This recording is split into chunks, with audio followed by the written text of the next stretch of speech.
I've never seen that movie. Deliverance. You'll be fine. Yeah? Yeah. It's such a classic, though, right? I think it's classic because it has one very disturbing scene. Okay. You'll be okay. Okay. Yeah. What about Deer Hunter? 'Cause that's kind of on my list. I know that's a dark one as well. It is. Have something to do afterwards. Okay. Like something fun. Okay. It's good. And honestly, any movie with John Cazale is good. He was Fredo in The Godfather 1 and 2, and he was in Deer Hunter. He was in Dog Day Afternoon.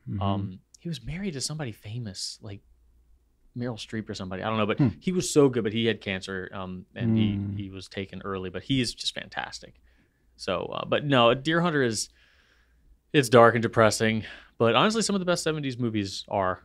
I feel like anything Vietnam War adjacent is going to be tough. There's something about the 70s, like film stock. It just really lends itself well to looking dark. Yeah. So, like, the Godfather movies are a great example. I feel like they called that cinematographer Gordon Lewis, I think. Gordon something. I think they called him the Prince of Darkness because he was so good at shadows. Interesting. Yeah. Okay. Gordon Brown. No, that's the Prime Minister. Gordon Lewis. Maybe. I don't know. I used to know it in film school, but fair enough. Doesn't matter anymore. I don't have a piece of paper. I have a phone because couldn't get you going digital. Couldn't get the printer to work. Uh-oh. Yeah. You gonna be all right? I'll have to take notes on my phone. You have a notepad. You can take notes on a separate notepad. Nah, I couldn't find a pen anywhere. Ba-doom. Just kidding. Are you okay? Seriously? Yeah. Okay. Don't want to throw off the element because the magic is. It's gonna be weird, folks. Set here, or whatever. Whoa! I don't know. I'm gonna have a single hiccup. I've had a lot of hiccups recently, and all of mine are single hiccups. Yeah, I do. And they're all very violent and very loud. Well, that doesn't sound like you at all. Just like my sneezes. Yes. Basically, my hiccups are like a reverse sneeze. They're always vocal, and I can't help it. They like sneaks up on me. I'm genuinely concerned that you're going to injure yourself one day, like sneezing or hiccuping. It'll probably happen. It's violent. I don't want that for you, Brian. But I can't hold it in. That's worse.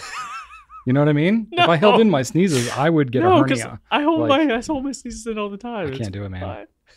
From an early age, I knew that was not feasible. Just can't contain the beast. Oh, God. Got to get those demons out, you know? All right. On that note, you ready for a Pencast? Yeah, we are recording. Okay. I did do it. No. You were fine because we did. Yeah. Okay. You're good. We got audience. I said we got. I don't know. Audio. That's what I meant to say. Okay. We're good. We're so ready for this. Right.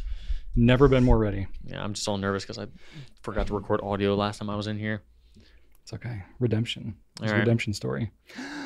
Welcome everybody to episode number 143. Is that right? 143. Wow.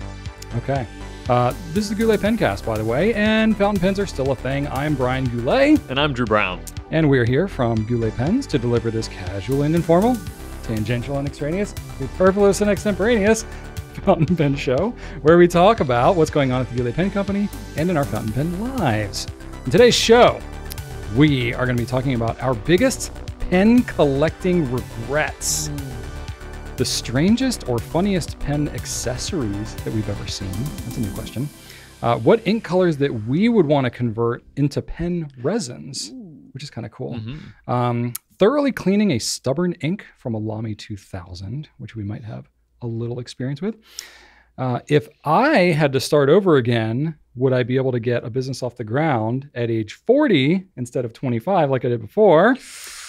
And then we're going to be welcoming Janéa back in a new interactive segment that we are calling Put a Finger Down. You may have seen this on the socials. Janéa had to explain this to us elder millennials. I still am not sure what it is. She wrote down very specific instructions about what it is. So we'll be joining her in on that instead of a pen spotlight. And then we got plenty of nonsense of our lives to share in the turkey hammock section. So it'll be a fun one today. And it's good to have you with us. So let's start off with feedback. All right. We have the inaugural bit of feedback today from Creamsicle Cat, which I love that. I love saying it. It's a fun handle. Simply says, been so stressed, but seeing the Pencast come on is just so calming for my nerves. Sorry, I kind of butchered that. basically, Creamsicle Cat is just saying that they've been stressed. They're happy the Pencast is here. That's awesome. We get messages like this often enough for us to be frequently floored and humbled by this. And I just have to say, if we are even a little bit of that to you, it is such a sincere honor on our part. We so very much appreciate that fact, and we love being even a modicum of that for you. So thank you for sharing that. And it speaks to like kind of what the Pencast was born out of, because it was during COVID when a lot of people were at home and just needing to feel connected, needing a reprieve from the troubles of the world. And funny enough, all the troubles haven't gone away. So we are still here doing the Pencast. So, and it's kind of fun for us too. It's a nice little escape for us from our daily stuff too. So glad you enjoy it. Yes, indeed. Also from Loves to Read in the Plan, definitely nice. Apt. I absolutely cracked up with the inflatable pool full of rice and Brian turned into a sushi roll. That was good. That was good. The image will be forever burned to my memory. Thank you for the laughs. Yes. That was a very organic moment that we had there. Can't make that up. There were quite a few requests for a Brian sushi sticker after that. I didn't even think about that. Yeah, that what would that look like? Like my head sticking out of like a sushi? I don't know. Maybe. I think you need some feet poking out too. Like a whole sushi roll, like before. I think just head. I think just head like a whole sushi roll, seaweed wrap, and then like your head poking out one side, feet poking out the bottom. Like a sleeping bag, like kind of a burrito style sleeping bag. Yeah, something like that. Okay, all right, we'll give that some thought. I thought that was funny. And then if anybody asks, like, what does that mean? Oh, well, basically Drew was trying to make it so Brian didn't have to sweat so much, so he recommended rice. But then Brian's already talking about like it's too much to explain. Yeah, exactly. But then again, that's what the best jokes are. Yep. And finally, Blinky's No Good says, I like to spend the Dorothy in Kansas opening moments of the Pencast guessing what color Drew's shirt is, and I'm usually wrong. This one might have been a little disappointing for you. It's just kind of navy blue today, but yeah, I can see how that could be entertaining. Yeah. Although at this point you've seen them all, so I don't know. You still keep me guessing. Maybe I just am not that attentive. Back to the Future one was the newest one, but other than that, there's been a little bit of a my closet's happy. Yeah, nice. That's awesome. My closet's evolving because I'm starting to slim up a little bit, and some things are starting to fit more loosely. But I've kept every version of clothes I've had since I was 265 pounds lighter than I am. So I have like 4 different closets full of clothes. Oh my goodness. Of my various sizes that I've changed. Wow. So we'll see. You might see some clothing that gets pulled out. You're like, oh, I haven't seen Brian wear that in a video in like 6 years. I haven't seen that like blue and gray kind of golf looking shirt you used to wear. Yeah. Is that that's set aside. All right. As long as it's still around. There have been so many videos with you wearing that, and I feel like I'd be sad if it ever went away. That one I don't have to, I can wear that one still, but it's just not as comfortable to wear like all day long. Yeah. But yeah, I do like that shirt. Yeah. That's an oldie but goodie. Yeah. All right, I got some feedback here from Jewish Art Journaling. I've been looking for a good pen stand for a while and haven't found anything I liked until today. So if you start selling Brian's wood block stands, I'm there. Or find someone else to make them for you. The asymmetrical natural form makes them a standout. Thanks for doing this segment. Well, I'm glad you like that. Would you believe that we got a lot of requests for those? Shocking. Yeah. That's cool. Validating. I appreciate it. I'll take that as a compliment, but I will say, even if we had like somebody else try to make it, you can't just make it out of any wood. It's got to be like a natural edge. So it's like you have to have a thick enough slab of wood to make a whole pen stand out of it, and it has to have its natural edge. So there's kind of there's a finite, ability to make anything if you make enough of it, but it's kind of hard to come by wood like that. So it remains something that's kind of special. And then what do you do with the rest of the wood that doesn't have a natural edge? Well, basically you have to get it as like cutoffs. So, it's like I get them from a supplier who makes really big like dining tables and conference tables and stuff like that, where it's like people basically want to slab out an entire tree. Oh, so he doesn't need his edges. Yeah, exactly. Some people want the natural edge on the tables, so you don't always have them. But when he has somebody that doesn't want those natural edges and he cuts them off, but they still need like a really thick table, I have these really thick cutoffs that have the natural edge on it still. And that's what I use for those pen stands. So it is not something that's easy to do in that fashion, but anyway, it's kind of cool. I'm glad. If you don't know what we're talking about, check out the last episode in the pen stands that we talk about. All right. Britcha Jolbury says, Britcha Jolbury says, the rising tide raises all boats. Wisdom indeed. Thanks, Brian, for such an inspiring word. You're very welcome. I cannot take credit for that. That 1,000 people have said that well before me, probably more than that. But it is something that I keep in mind a lot. And then Tina Richardson says, thank you for the exciting news about the DC Pen Show. Woohoo, and great tips. Look forward to seeing you there. Awesome. Yes, we will be there. Janéa will also be joining us. So she won't be in the Pencast that we'll be recording, but she'll be there helping out. BK's planning to join us as well. I think they're fairly committed on that front. So Janéa's never been to a pen show. So this will be her first. And we're like, hang on, because DC this is a wild ride. But I mean, it was our first pen shows as well. 100%. Yeah. So you might as well get full immersive. I mean, it helps that she's like been here a year and knows fountain pens much better now. Last year would have been totally overwhelming. But anyway. But it'll be fun. We'll do the normal Pencast, but we've got a couple other bonus things that we're thinking of. There will be at least some additional element for the live audience there. Definitely.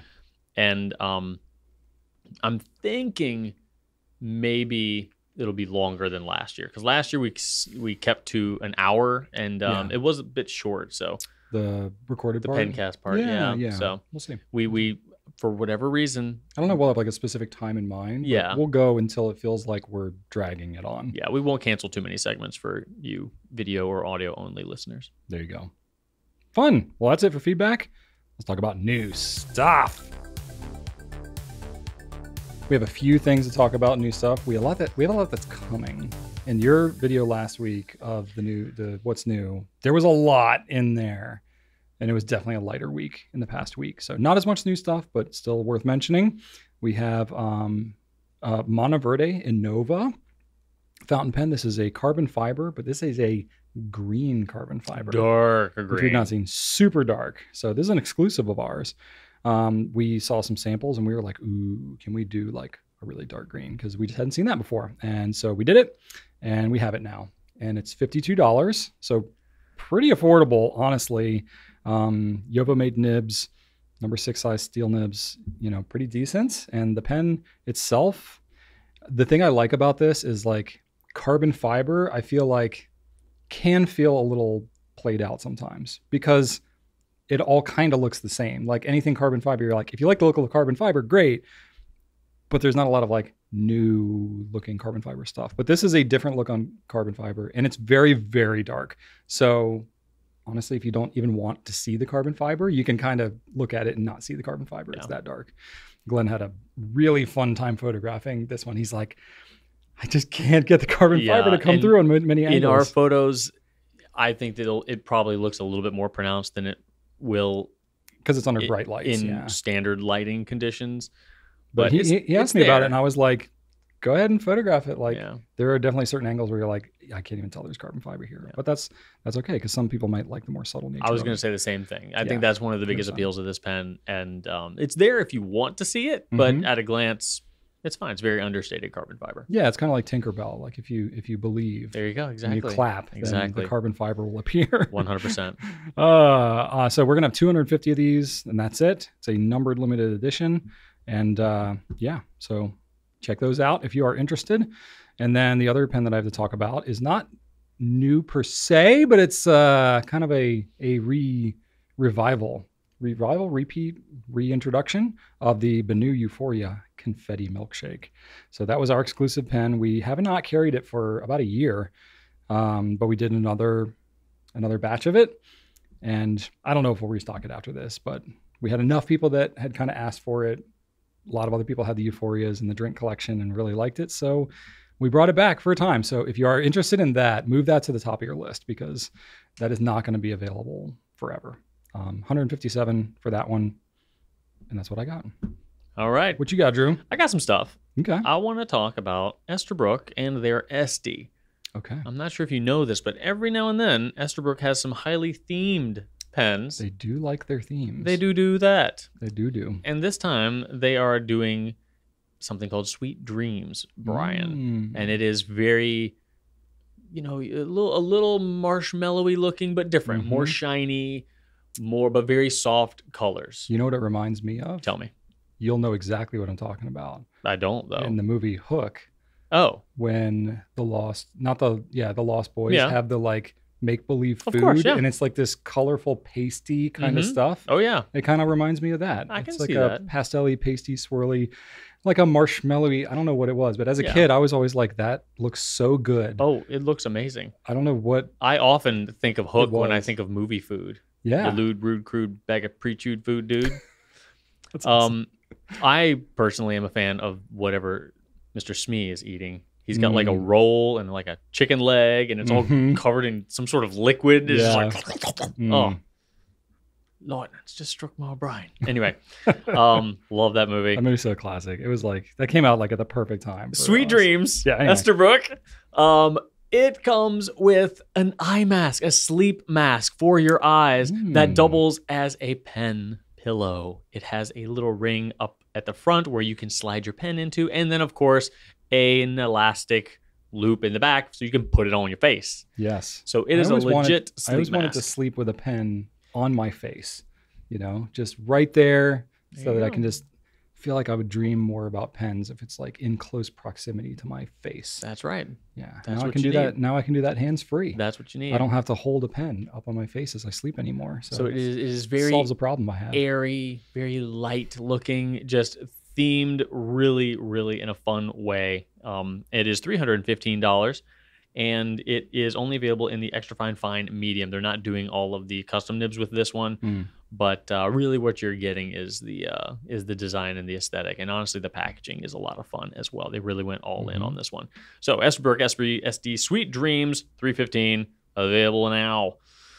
Colorverse, Brian, did this thing called the what is it, like the America collection or something like that, 50 states, something like that. It's like a themed thing, yeah. So they did all the 50 states, and then I guess they're doing, I don't know, we basically decided we're not going to do all of these. If we do one, we have to do them all. So we just didn't jump on it. However, something came along. There was a standout. We just saw on our agenda that we were going to discuss in our new product meeting an ink called Giant Potato. And we were like, excuse me? We see a lot of ink names. We see a lot of colors and stuff like that. But internally, we were like, that's really interesting. What is that all about? Why is this ink called Giant Potato? Yeah. I don't care. And it just kind of got so many people curious and thinking and laughing that we were like, you know what? Maybe, just maybe, there are enough people that would like to write with an ink called Giant Potato that this could be the single one from this series that we ended up offering here at the Goulet Pen Company. And the decision was not unanimous to do this. There was some internal debate.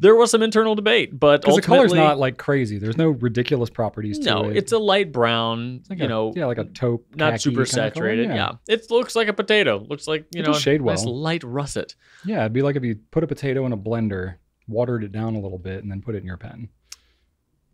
Get one now. Anyway. I don't think any real potato was used in the making of this ink. Well, that's what you think. Who knows? I could be wrong. Who knows? Maybe a giant potato was used and made all of the ink. Potato juice. There you go.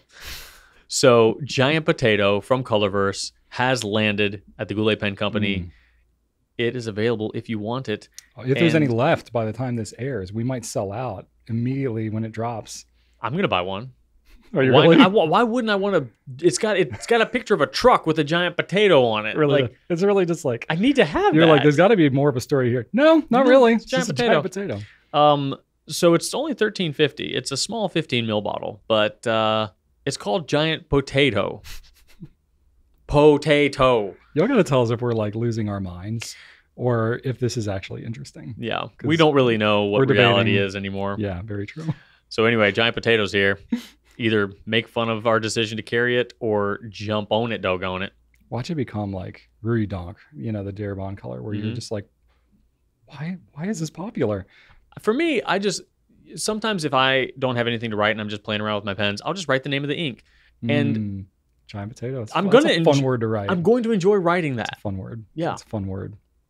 Anyway, that is it for new stuff. Not a ton, but rest assured there will be more coming down the pipeline. Yep. And if you want to look at more, there's a whole section of our website called Coming Soon. So it's a lot on there. And new arrivals, yeah. And new arrivals. All kinds of good stuff.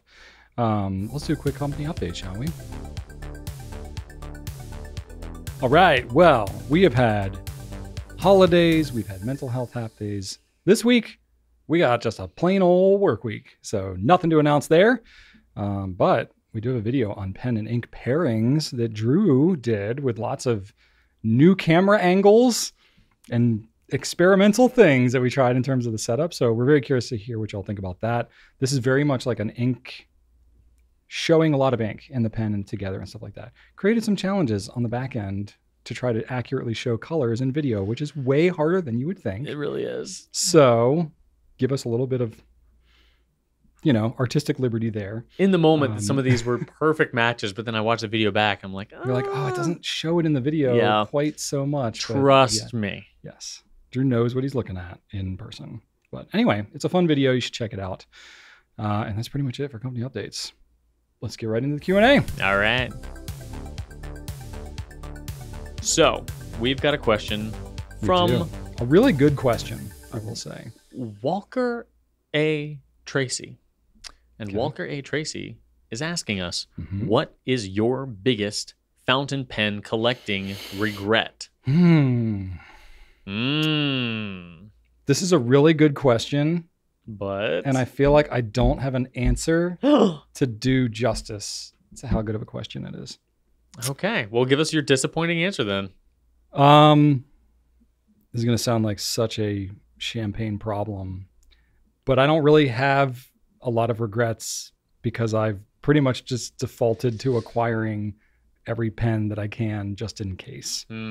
I definitely have pens that I've said no to for sure, but most of the ones that I've said no to have ended up not being like, oh man, I really wish I picked that up. Probably my only regret is like some of the ones that I've ended up collecting, like LAMY Safaris and Twisbees and stuff like that, that I didn't from the onset just like take one of everything. I've had to chase some down. I'm probably missing some, but had I known from the get-go that I was going to, collect as many, I would have just defaulted to that, and then it would have made it easier. Didn't you say that you neglected to keep a Stargazer? I don't have a Stargazer. That's true. That better be a regret, because that's a cool pen. That's worth mentioning. Yeah. I'm not like pining for a Stargazer all the time. You should be. But it would definitely be helpful to have in my collection. You'd be happier. You'd be a happier person. I guess so. I mean, you're pretty happy and you got a Stargazer. I did. I'm so happy. It changed my life. I need to think. I don't know if Rachel has a Stargazer. She might. But I don't know. I haven't looked through her whole collection in some time. It's probably inked up.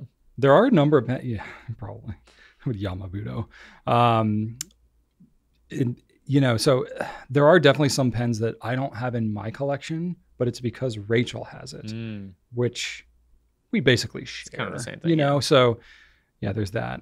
So I do have a couple of, kind of not that amazing answers, but so I definitely have defaulted. Probably my biggest regret, if you could call it that, is the fact that I've defaulted to keeping so much. So I probably have a bunch of pens that I actually don't need to keep. Your regret is having too many. I know. It's a terrible answer. Boo. I know.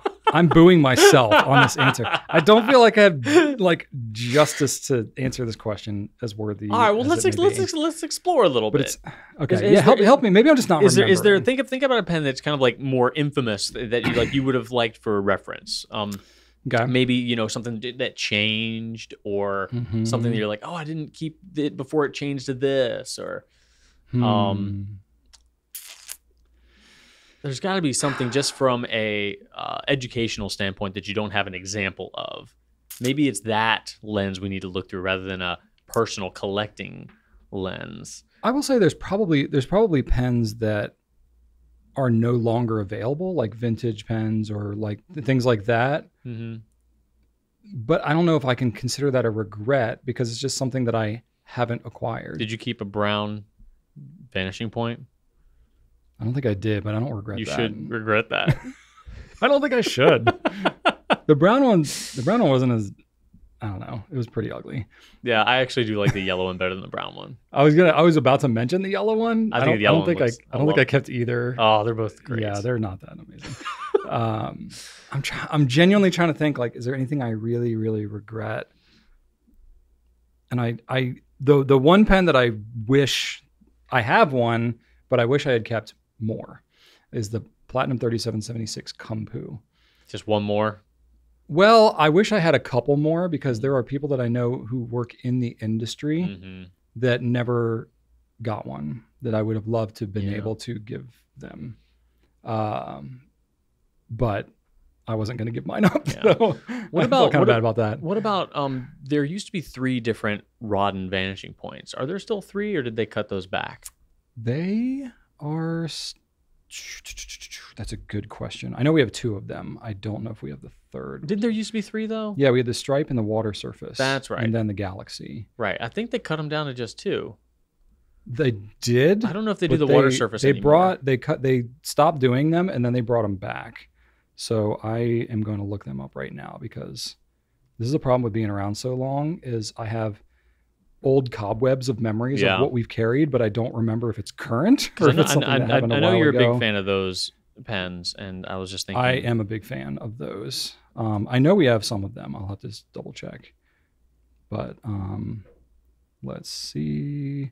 We definitely have the Galaxy, and we have the Water Surface and Stripe. Yeah, we have all 3. Yeah, okay. we have all 3. I think they might have like pushed pause on one for a little while. They stopped doing them because it was around the 100th anniversary, and they were devoting all of their Mach-E resources. They were out for a long time, too. It was like 3 years or something. Yeah, it was wild. That's what I was thinking of. And then the prices went way up. The Rodden Galaxy used to be like $350 or something. Like, it was. I remember.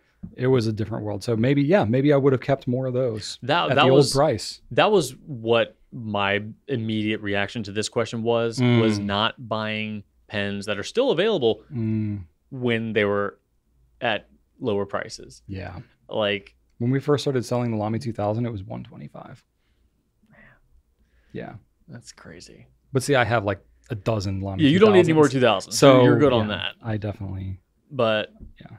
Like, I don't own a 3776, and I don't like really. Oh, really? No, I any don't. 3776? No, I don't. I'm not a huge fan of it, honestly. Really? Okay. But if I could go back in time and pick one up at the price that they used to be, right? Yeah, why not? Yeah. Okay. You know? And I would have picked up.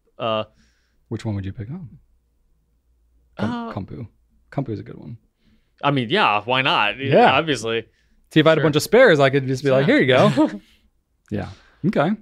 What else you got? You got some other pens on here? Yeah, I do.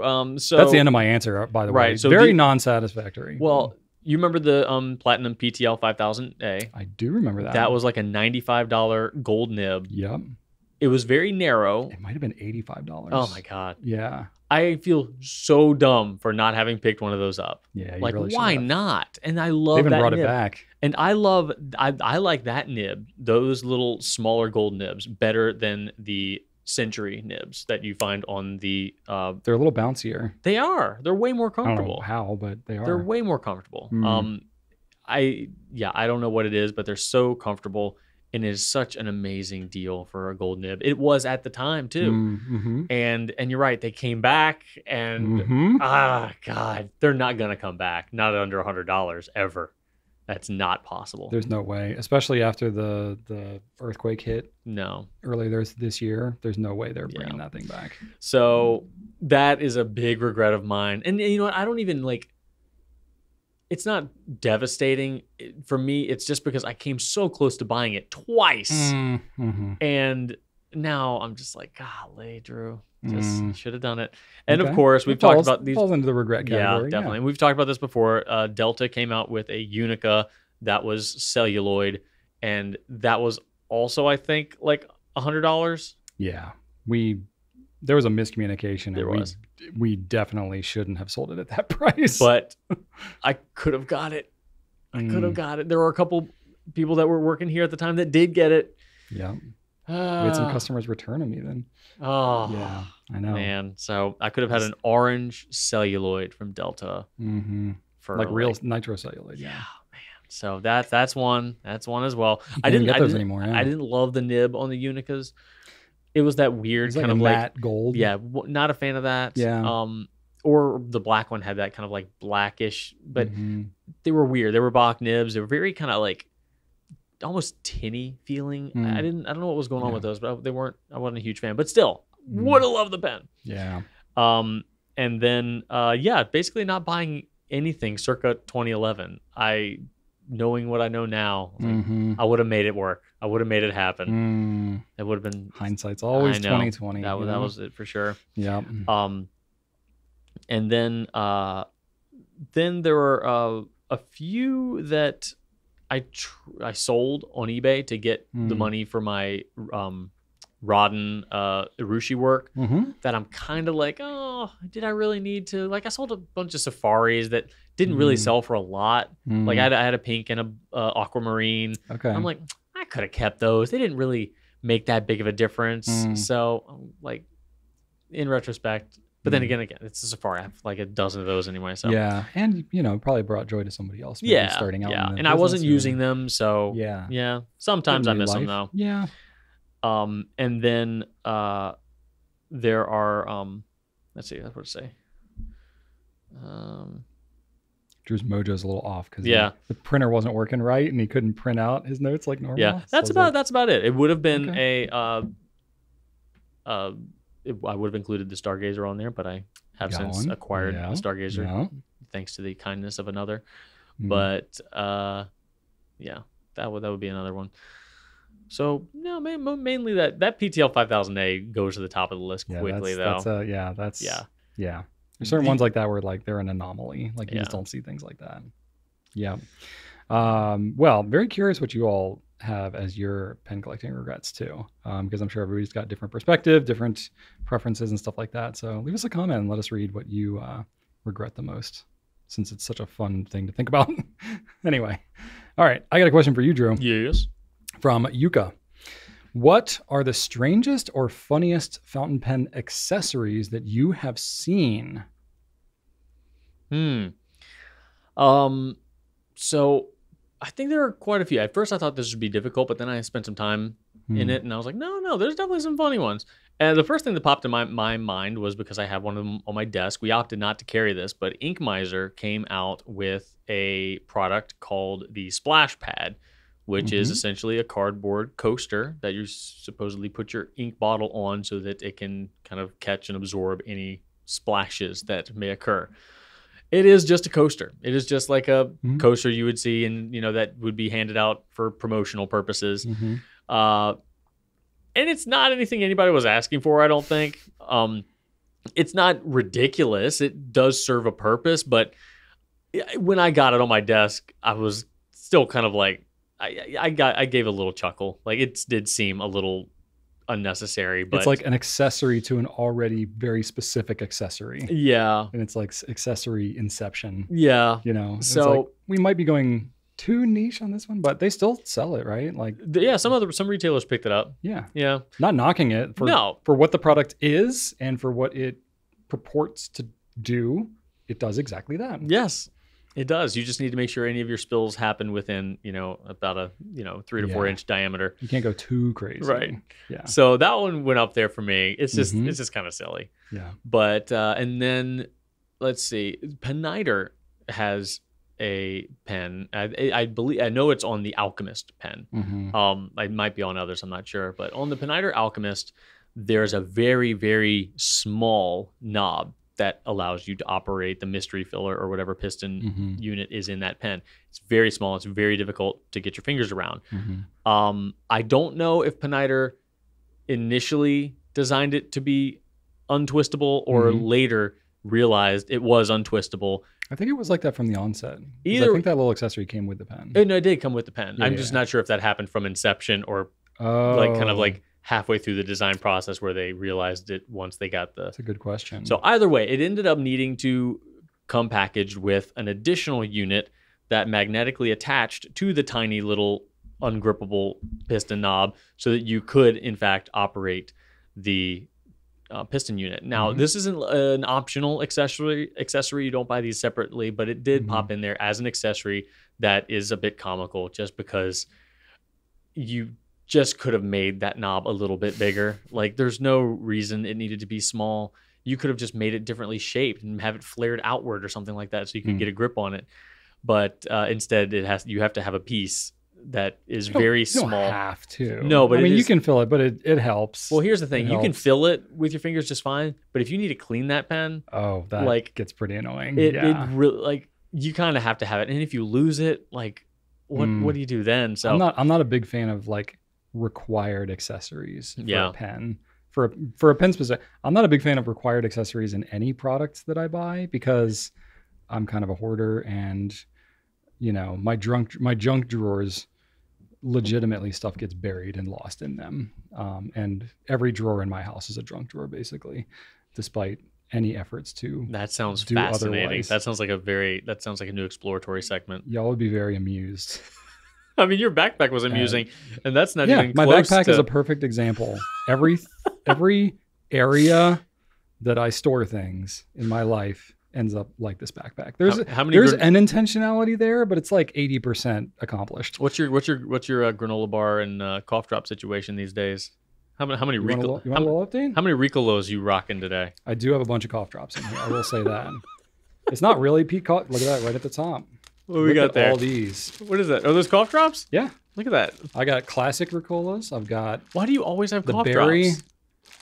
Because when I need them, I need them. But like, do you?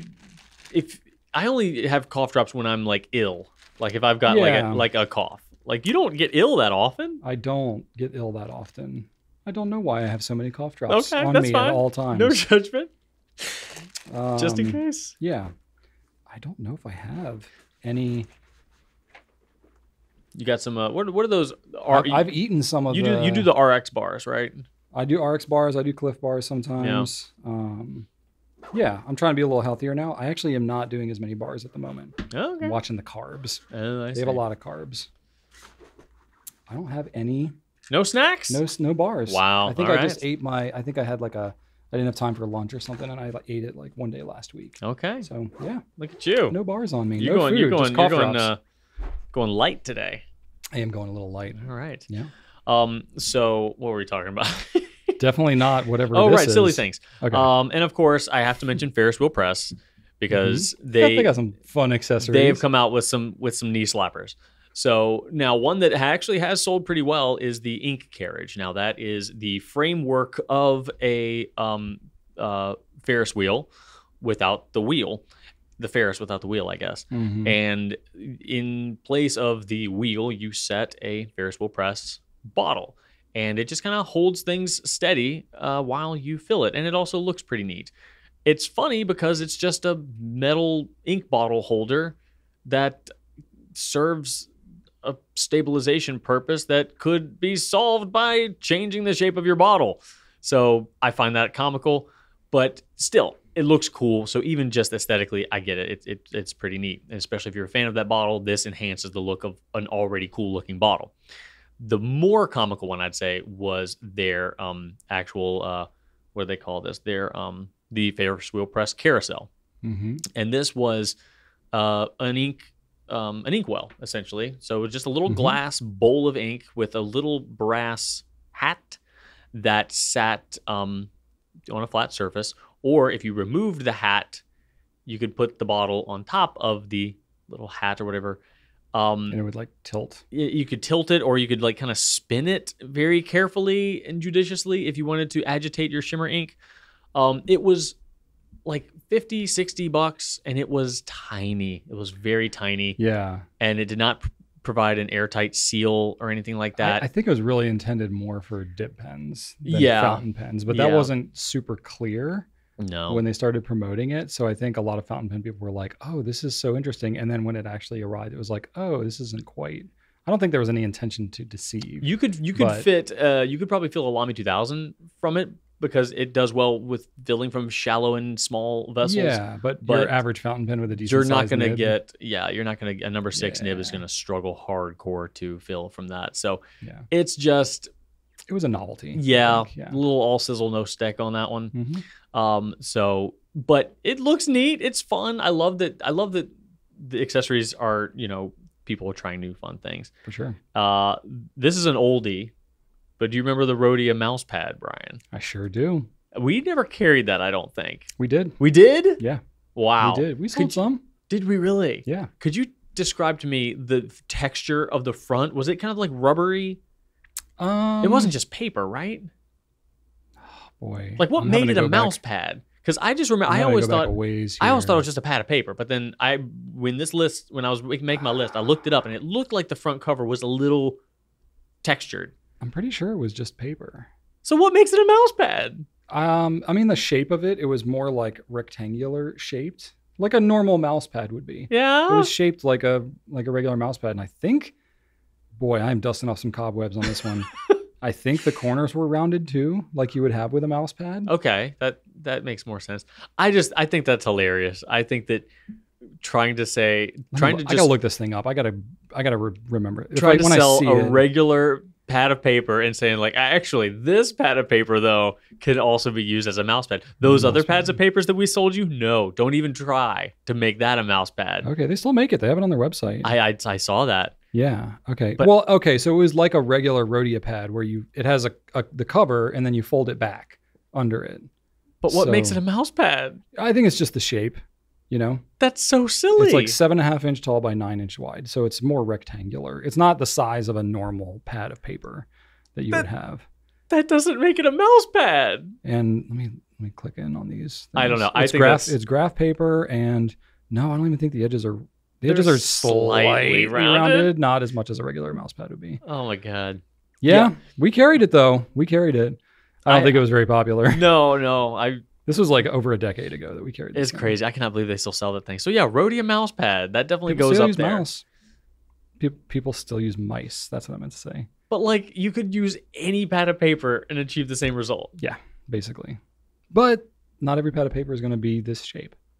But you could use an A4 and get even more real estate. Yeah, you really could. That would be more practical. Anyway, so that's a funny one. Mm-hmm. And then I'll say that just in closing, there are a lot of pen holders that are silly, but intentionally silly. So there's a difference between stuff that sets out to be funny and stuff that kind of unintentionally is funny.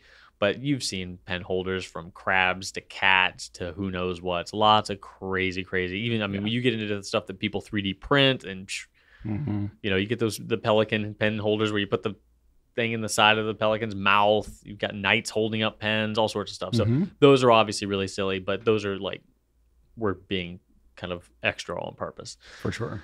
But those are the things that initially popped into my head. I'm sure there are more. I'd love to hear more and I'd love to look at more. So like, please send links. I'd love to see more silly accessories. Definitely.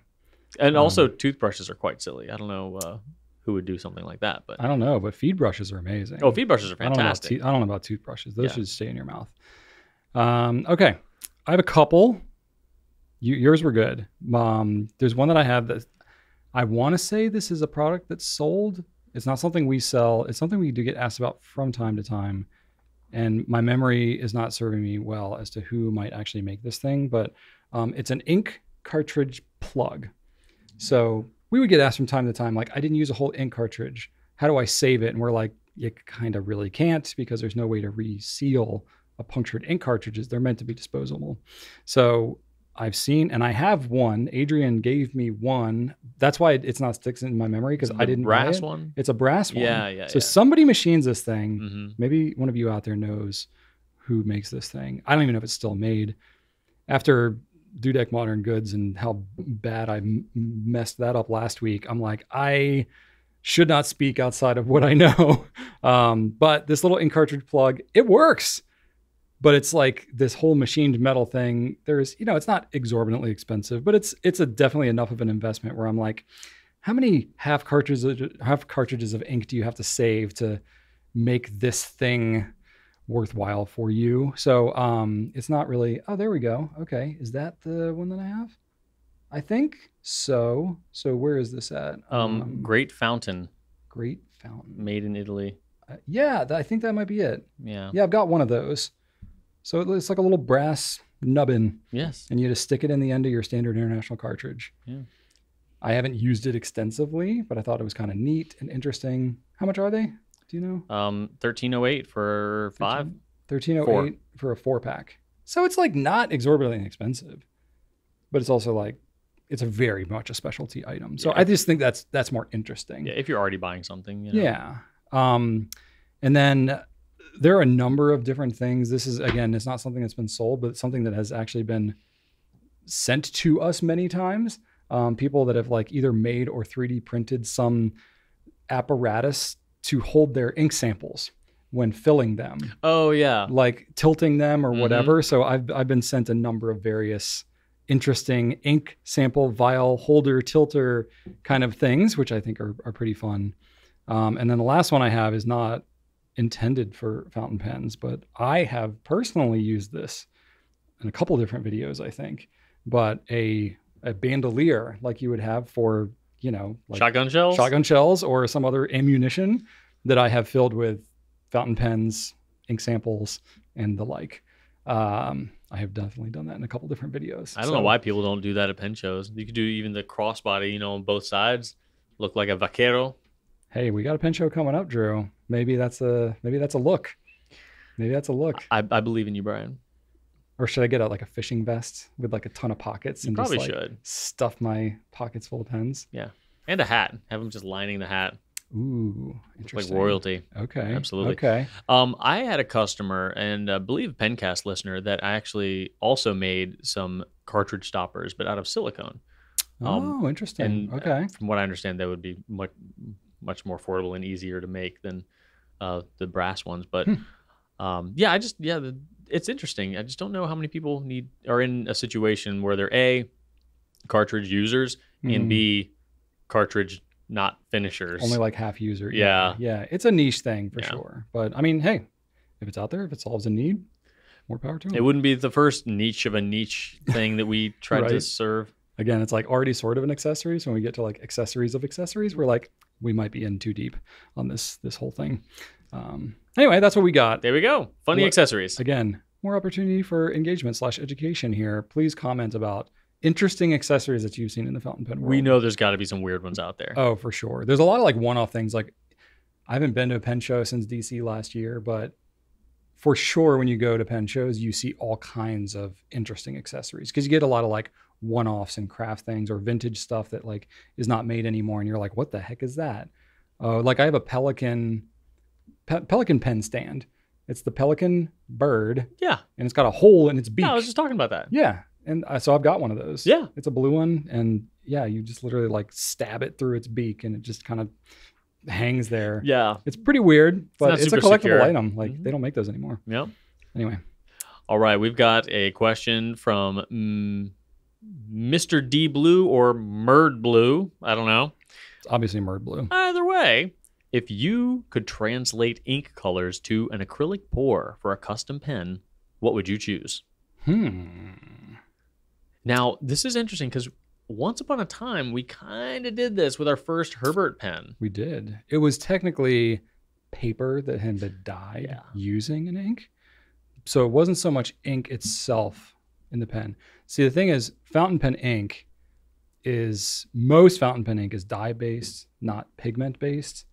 So it actually would not work very well as a like resin colorant because you would typically want a more light fast colorant, you know, something that has physical pigmentation that would withstand UV radiation a little better. Most fountain pen inks, if you put it into a resin, first off, who knows, the other stuff that is in that ink might react with the resin and it might not cure properly. I've messed around with all kinds of stuff in my resin curing days back in my early Goulet pen manufacturing. And definitely there were things that I tried to cast into resin that just didn't work because it didn't like bond properly or it like reacted with too the bubbly resin. Yeah. Or it just like, it ends up like cracking apart and not holding together because it like messes with the chemistry of the resin. Oof. So with like just throwing any old fountain pen ink into a resin, I think that would be highly problematic. But, you know, whatever the dye is, like if you get a more pure form of the dye, that, you know, could potentially be used. But I'm taking this not as much of a question of I'm literally putting an ink into a pen. It's more like if we could have a resin that looks like the ink or has the properties of the ink, what would you choose? And I got a few that I think would look pretty cool. I have always loved iridescent, color shifting stuff. Maybe this goes back to like my middle high school days when I was really into exotic cars. Mm.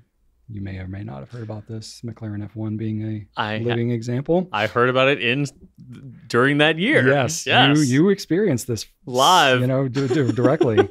May or may not have been obsessed. But one of the coolest things on some of these like exotic cars, hypercars, or especially in like the, you know, Fast and Furious type era with like the I'm not plugged into this community, but like the street racing scene or whatever you know. Don't worry, I am. I'll correct you if you slip up. Okay, good. Yeah, you're more hip than I am. But the whole like candy paint or like any type of paint on cars like that would color shift like that, it's like, come on. I mean, that's what you got to choose. So what pen would you we've got a few iridescent pens. There are a few that are out there. Yeah. Which one would you copy and paste into a pen material? Okay, so I got a few different colors. I meant to say iridescent ink. Which one would you? Yeah, definitely. Well, Sailor, Manyo Haha, and Neko Yanagi. You could make an argument that the Koeko iridescent pearl had sort of that vibe. It was a bit too light. It wasn't as intense of a pearl. So like, but it had that essence to it. I paired that pen with Neko Yanagi in our video this week. Yeah, that's a pretty decent pairing, right? I added Wearing Gold Potion to it though. Oh, okay, just to make it look more. Yeah, because there's no pearlescence to Neko Yanagi, but it does have some of that color shifting kind of element to it. But I would really want to draw that out and have that be like an undeniable part of the pen, what you're experiencing. And I've experimented with this before because you can buy you know, mica powders and stuff like that. You can find them at Michael's even, you know, any of you crafters out there, you can buy, you know, mixed packs of different jars of different types of, you know, what's essentially shimmer, but not in a pen or not in ink. You can buy just the really fine powders, and they have iridescent powders in there. So it's like whatever the particle that's made of is like a color shifting kind of a look. So throwing something like that into a resin would give it kind of an iridescent look to it. So I think that would be super cool to like really feature that and have that be like a very intense part of the pen design. Yeah. Would be really cool. Would you, since we're talking about Haha and Neko Yanagi, they have a really fine, but, you know, famous bit of at least Haha does, a little bit of a emerald, not emerald. What's like the darker halo color on those? Is it a greenish or is it just like a dark purple? It's kind of got both. There's like, so they kind of shift a little bit. I think like a grayish purple is probably more like the base color for those inks. And then you get some green, you get some pink. Those I think are the main colors that draw out of it. Yeah, I think I'm thinking of 123 because 123 has some green in it. It's got a little green in it too. So yeah, I did actually put 123 and 224. Yeah. Your Rain, Fluff, and Thunder. Yes, Brian. What is it? Rain, Fluff, and Thunder Fluff. 224 is they're Thunder. Both fluffs? Yeah. Oh, okay. Yeah, because one's the darker one, 224. That's Thunder Fluff because it's a little darker. Rain Fluff is 123 because it's a little Thunder lighter. Darker than rain? Traditionally, thunder occurs during a darkened sky. Yes. Okay. Of course. Okay. We're looking for logical differentiators for these very nice inks that are hard to remember. Fair enough. Okay. Yeah. So those are a little darker, and so they would have a different vibe to them. And none of these are technically iridescent inks. So you're right. Haha and Neko Yanagi don't really have that halo that 124, not as 123 intense, and 224 do. Not as intense, you know, but use it on different papers and the color, you know, will kind of draw out a little more pink or a little more green or purple, whatever. It's frustrating, certainly, to try to capture that in digital form because, you know, it's like it can look so different. I think you get a more drastic, you know, color variant in like a 123. Yeah, 123 definitely has more of that emerald halo. Yeah, that's kind of cool. And honestly, that would look really cool in a pen. It would look cool, right? It's not often you think about like, well, let me do, you know, kind of like a periwinkle lavender green. Right. Like, I can't think of a pen that has ever looked like that. I mean, Sailor, to their credit, with the way they mix and match different like grips and finials and stuff like that. But like within the same material though. Yeah, within the same material, I don't know how you would really achieve that. Well, that's why we need this hypothetical. We're just gonna make it happen with Murd Blue or Mr. D Blue. if anybody could do it, it'd be like a Jonathan Brooks, like that type of mixing different colors, but not fully mixing them, you know, having like the distinct kind of thing, or like those colors are are kind of Stormwind's colors. A little bit, yeah, a little bit yeah, more Stormwinds, light, yeah, ethereal, I guess airy. more people are doing that style now, but Brooks was definitely, you know, kind of one that cut his teeth on it. And then not so much in the iridescence, but I really like heavy sheening inks. Oh yeah. So I don't know exactly visually how this would translate into a pen material, but I'm thinking like an Organic Studio Nitrogen, or maybe a Herbon Emerald of Chivor, you know, so it's like dark, but it's got a heavy sheen. The Emerald of Chivor, you got a little shimmer in there too. Yeah. I don't know if this would be like a swirl of color, or if it'd be more like, I don't know. I would kind of want, I don't know how this would work, but like, okay. Do you remember Tim McKenzie's color shift blanks? Yeah. So how mostly it's green, but if you turn it a certain way, there's blue. Yeah. Have that be like that, mostly it's blue. Yeah. But then you turn a certain way and you're like, whoa, red. Interesting. Like, okay. That would be awesome. Yeah. Like I would love it to have like the main color, you know, like nitrogen would be like a deep, rich blue. Oh yeah. But then like just the way the light hits it, the way it bends around the edges, have like a red sheen. That would be so cool. So that no matter which, I don't want it to be like red on one side, blue on the other. Yeah. I would want to see it where it's like, you gotta find it. There's always like kind of a red like edge, you know, to where like the rounding like drops off on the pen. That would be cool. That reminds me of comic book art. Like in like old school comics, you'd always see like if any character had like a black suit, it'd be black, but then all of its edges would be blue. Like if you need, because they can't do like black with black, you know, lines for like the muscles and stuff. Right. So it needed to be either a blue suit with black edges or a black suit with blue edges. Like you think of like Venom or Punisher. Yeah. They always had that like blue. Yeah. So it was like black but with blue highlights. Like that's kind of what I'm thinking. But the edges were always a different color. That would look really cool. That is cool. Yeah. So I think incorporating some of those, like another cool one too is what is it? The LAMY Crystal Amazonite. It's like a deep purple but with a heavy green sheen. That also, you know, that combination, I'm like, that's not my favorite color combination, but it does that drastic sheen so well. And I actually do really like that purple. Amazonite is green. Azurite is what I'm thinking of. I knew I was probably getting that wrong. Azurite. That's the dark purple with the heavy green sheen. Yep. Oh, heavy. And that looks crazy. It does look really good. Something like that, you know, but maybe like a different color combination even, but like taking that kind of sheening element and just having like a hint of that in like a deep, rich color, you know, pen material would be super cool. That would. And that's what I got. I just have one, and it is going to be Diamine Winter Spice. It's got everything you need, just like the ink is everything you need. It's got a brown base with a green highlight sheen and then blue sparkles.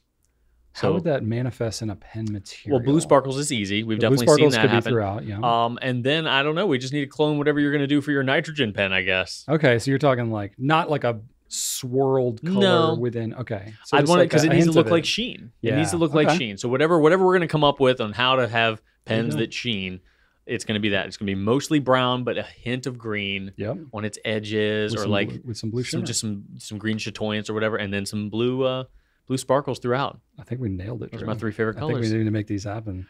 I have no idea how physically these are possible. I don't think they're impossible though. I don't think so either. I say we get Jennifer Early on that 123 pen, and then we got to talk to Mackenzie about getting some diamond cast crazy color shifting sheen pens. There's got to be something out there. We just got to ask him real nice. Okay.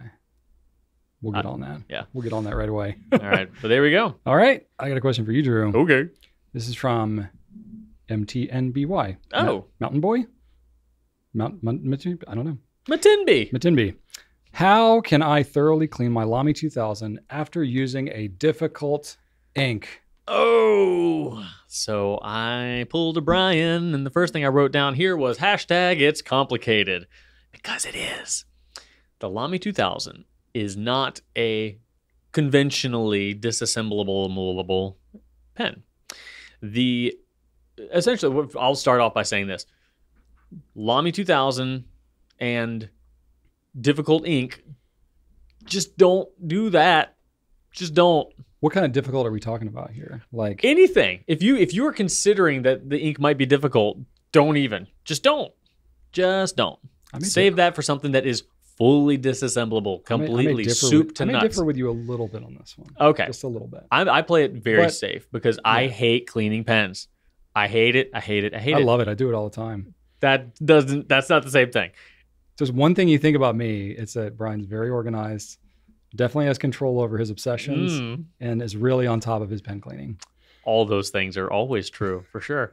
So, yeah, I will say, now I'm going to completely be a hypocrite here. I used Noodler's L. Lawrence for the longest time in my 2000. I did. And that never gave me any problems. It really did. Zero problems. Never gunked it up. But so I wouldn't consider that historically to be a challenging ink for me and the way I use my pen.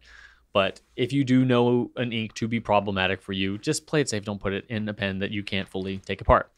Now, that being said, you can take apart the whole front section of a LAMY 2000.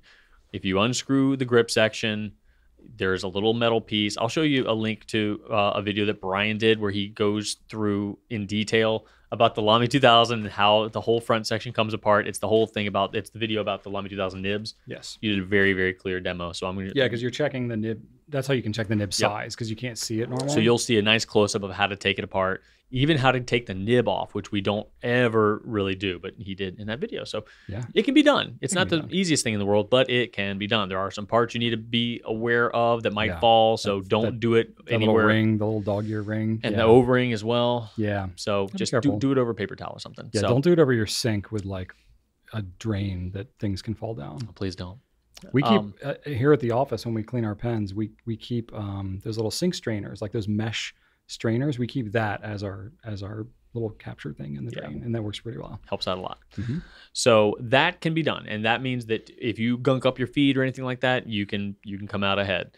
Now, the challenging bit is if you need to clean out the barrel, which, being honest, is way easier than cleaning out any of the nitty-gritty parts in the feed, the nib, the feed, all that stuff. Those are tiny little nooks and crannies. The barrel is just a reservoir. So you can get a cotton swab up in there. You can just power wash it with a syringe and be mostly okay.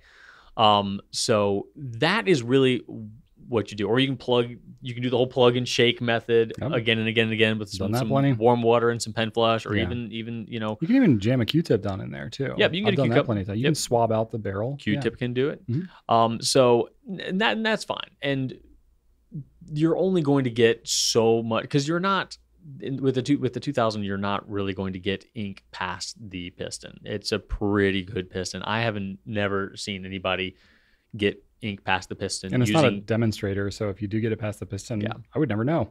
No, honestly, the only way you can get it traditionally, the way I've seen people do that is by like submerging the whole pen, and then because it like creeps like from the behind or whatever. Exactly. Yeah. So, but the front section, you can do that. So that's how I would approach that. Take apart the front section, soak it, use the feed brush, give it a nice, just once over the whole thing. The underside of the nib, at the top of the feed, all that stuff. And then the barrel, do not try to disassemble that thing. Yeah, don't take the piston out. Use a Q-tip. I love baby bottle brushes. They're gentle. They get into those hard to reach spots. The only negative thing about baby bottle brushes is that the tip of them is like still metal. Yeah. So you just need to be careful about where you're jamming it. Don't be overzealous in your cleaning efforts. But as far as insert and then spin, that can get the job done. I keep some of those in my desk. They are very helpful. And, usually there are varying degrees of kind of bristle strength, so you can get something that's a little bit more gentle than the others. Yeah. So that's what I would recommend there. If you completely, clean the inside of your barrel with a cleaning agent, it might dry it up a little bit. You can just put some silicone grease up in there with a toothpick, spread it around the walls, and you won't get, right on the outside of the gasket that operates, but you'll feel a difference. It'll be enough. It's not ideal. Ideally, you'd want to take it all apart, put silicone grease directly onto the gasket before reassembling it. But with the 2000, disassembling it, which can be done, more often than not causes permanent damage to the threads. The threads on the piston rod of this pen are extremely thin and extremely fragile. So the only way to remove it is best by reversing, is only done by reversing the threading and just kind of like skipping it off of those threads several times, which generally results in you removing 1 or 2 of the top threads. Yeah, if you do it enough, you're going to remove 2 more, keep doing it. Eventually your thread's going to be destroyed. I've actually never taken the piston out myself. I've seen other people do it. Stephen Brown's done a couple of videos on it, and he's like, yeah, you should only do it like once or twice. You've totally done it. Intentionally taken it? Maybe yeah, I did you did in the old space. Yeah, maybe I did. We once.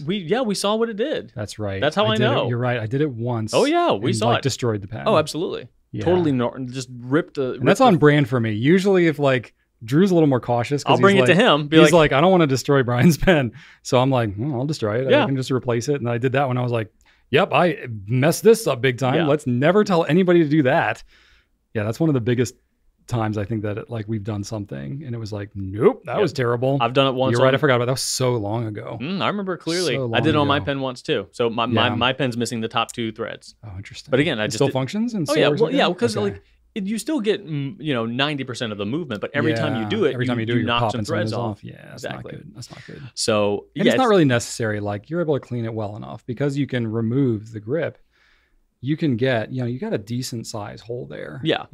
It's bigger than most other holes. Yeah, like something like the TWSBI 580 or something, the opening is way too small to get a cotton swab or a baby bottle brush in there. Yeah, or like a TWSBI Eco because it's got the grip that you can't remove. Oh yeah, that's so like to get something up through there, like it's impossible. You have to take the piston out to clean. But the LAMY 2000 is not like that. The opening is wide. You can get what you need to in there, and the piston rod is simply not made to be disassembled. It doesn't hold up. So this pen's not $160 anymore. So yes, not worth you causing any damage to it. Yeah, I have a little different take on it, but I got to caveat it to say, I just naturally don't put a lot of like harsher, complicated inks in my LAMY 2000s. So I actually don't have as much personal experience having to clean out some really grody inks out of my LAMY 2000. But of the pen, because I'm probably more attuned than most to what it means to deep clean a pen. Again, because I stay on top of them all the time. I'm used to what it's like to have to like deep clean and like rehab a pen, take it fully apart, get all that dried ink out of its nooks and crannies. That's the only way I clean anything. I never clean a pen without completely disassembling it. Really? Mm-hmm. Any pen? Any pen.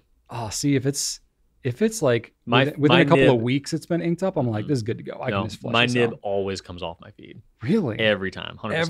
Every time. Yeah, not me. I maybe that's why I hate cleaning so much, is because like you're overdoing it, man. I need it to be because I don't know how long it's going to be sitting there. I want it to be able to sit for a year. Okay, that's different. I will more thoroughly clean it if I know I'm going to be storing it away and not using it. I don't know though. Like I don't have any forethought as to what is going to be the next to be inked up. It could be a year, could be a week. I don't know. So I just treat everything as though they're going away for an unforeseen amount of time. Interesting. Okay. I mean, it's not a terrible way to go. I mean, I'm pretty good at it at this point. It depends on the pen. It depends on the pen too. Yeah, some pens are more of a pain to do that than others.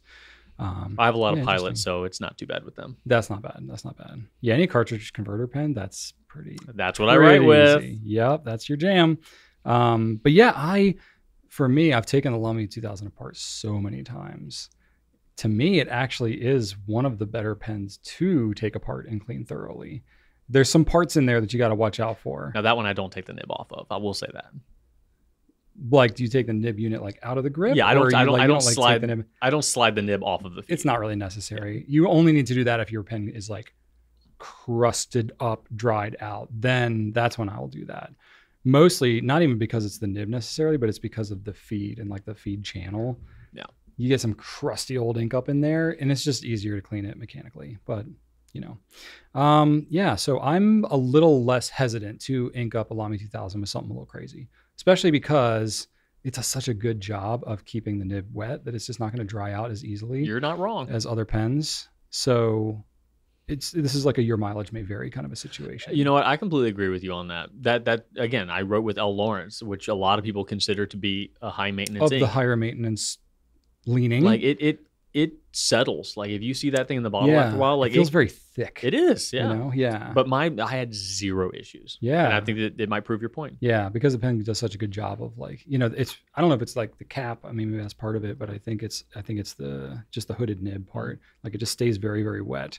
So not that it couldn't dry out and be a problem, but you know, I've had less of an issue with that than I have with a lot of other pens. But yeah, I just any sort of higher maintenance ink, I just keep away from piston pens altogether. I kind of do too. I think that's why naturally. I mean, I've used the heck out of some LAMY 2000s, but I don't put like really weird, like problematic inks in any piston pen. That's what I save up my like LAMY Safaris and stuff for, you know, or like my Platinum Preppies, like the stuff that you can just grab a bulb syringe and just flush it out. You know? Anything that I think like, you know, a lot of like, you know, darker red, something I think might get barnacle-y. I don't know. When I say that, I know it's been a while since we've used that term. Inks that have a red component or, you know, an orange, sometimes brown, can have a little bit higher of a, you know, propensity to create like these blobby, crusty chunks on the nib. It's basically just the dye drying out, and the water being removed, and you're only left with these dye bubbles. Sometimes it can happen on top of the nibs. We used to call them crustaceans or crusties, and that turned into barnacles. So, anyway. That's an early Pencast throwback there. Yeah, but that like if I'm using a reddish orange, and I'm like, this might be barnacle. It's got barnacle potential. Not going to put that in any pen that I found a pen super easy to last clean. time I cleaned a batch of pens. I found one. And I intentionally didn't clean it because it was so dramatic. I was like, somebody. You sent me a picture of that, didn't you? I did. Yeah. I sent you a picture of it. What color was that? I mean, like what approximately? Like, was it a blue, an orange? Or? No, the barnacle was kind of like a greenish, yellowish kind of sheen. So maybe it was like an azurite. It could have been that because, you know, I could see it kind of seemed like that color. But I'll have a better idea when I clean it and I can see like what the base ink color was. But I wouldn't be surprised if it was that. It's hard because by the time something crustifies like that, I've inked up so many other pens and I don't do a great job of keeping track of which ink I have in which pens, which seems so stupid because of anybody who should keep track of this stuff. I should. You have so that I can spreadsheets for when to change your power tool batteries, right? No, I've oil changes. I do, but it's not up to date. I'm really good at establishing systems, and then I'm really even better at breaking my own systems. So, yeah, this is why I'm not. What do you say about? This is why I'm not good at working for somebody else. Right, because you rebel against your own authority. Absolutely, it's terrible. It's like an illness. My own calendar. Every day I look at it, and I'm like, I don't want to. You know what? I want to instead of one of those like. I want to be free to do what I want. I'm like, I created my calendar. Why am I fighting my own calendar? I would love to see like a weekly YouTube series with you just like working just random retail jobs, like just selling something. Go back to Radio Shack or something like that. Just see how you do. You'd be fine. I would be okay. It depends on your manager. I would be okay. It would depend on the manager. Yeah. It's hard to say because I haven't done anything like that in so long. So long. But I would be okay for a while, but if you had a manager that was just being like lazy and disorganized and like just a poor leader in general, that would get you fuming. I wouldn't thrive. No. I wouldn't thrive there. Nah, I don't do well in that type of environment, but you know. Anyway, so what was the question again? I forgot. You were just saying that like, you know, you're not. Oh yeah, I don't know what inks I have in which pens. Yeah. Most of the time. And I use so many blue inks too. That's what's the worst.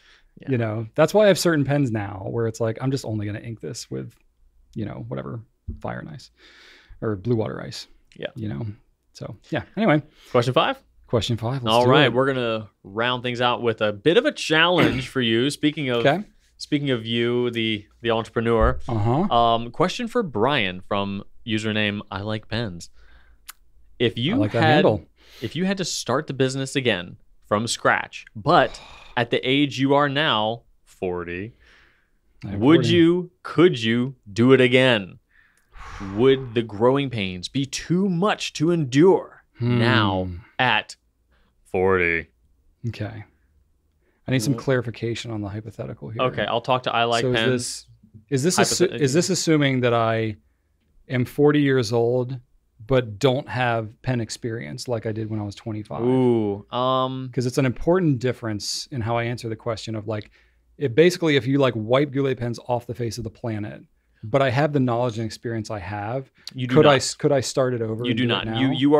You spent all these years doing something else, doing real estate and power washing. Okay, because you took over your alternate timeline. You took over your dad's power washing company. Okay, and then you kept turning pens. It continued to not work out, and then just last year, you went to the DC Pen Show for the first time, and you were like, "Oh my God, there is a lively community here. I want to be a part of this."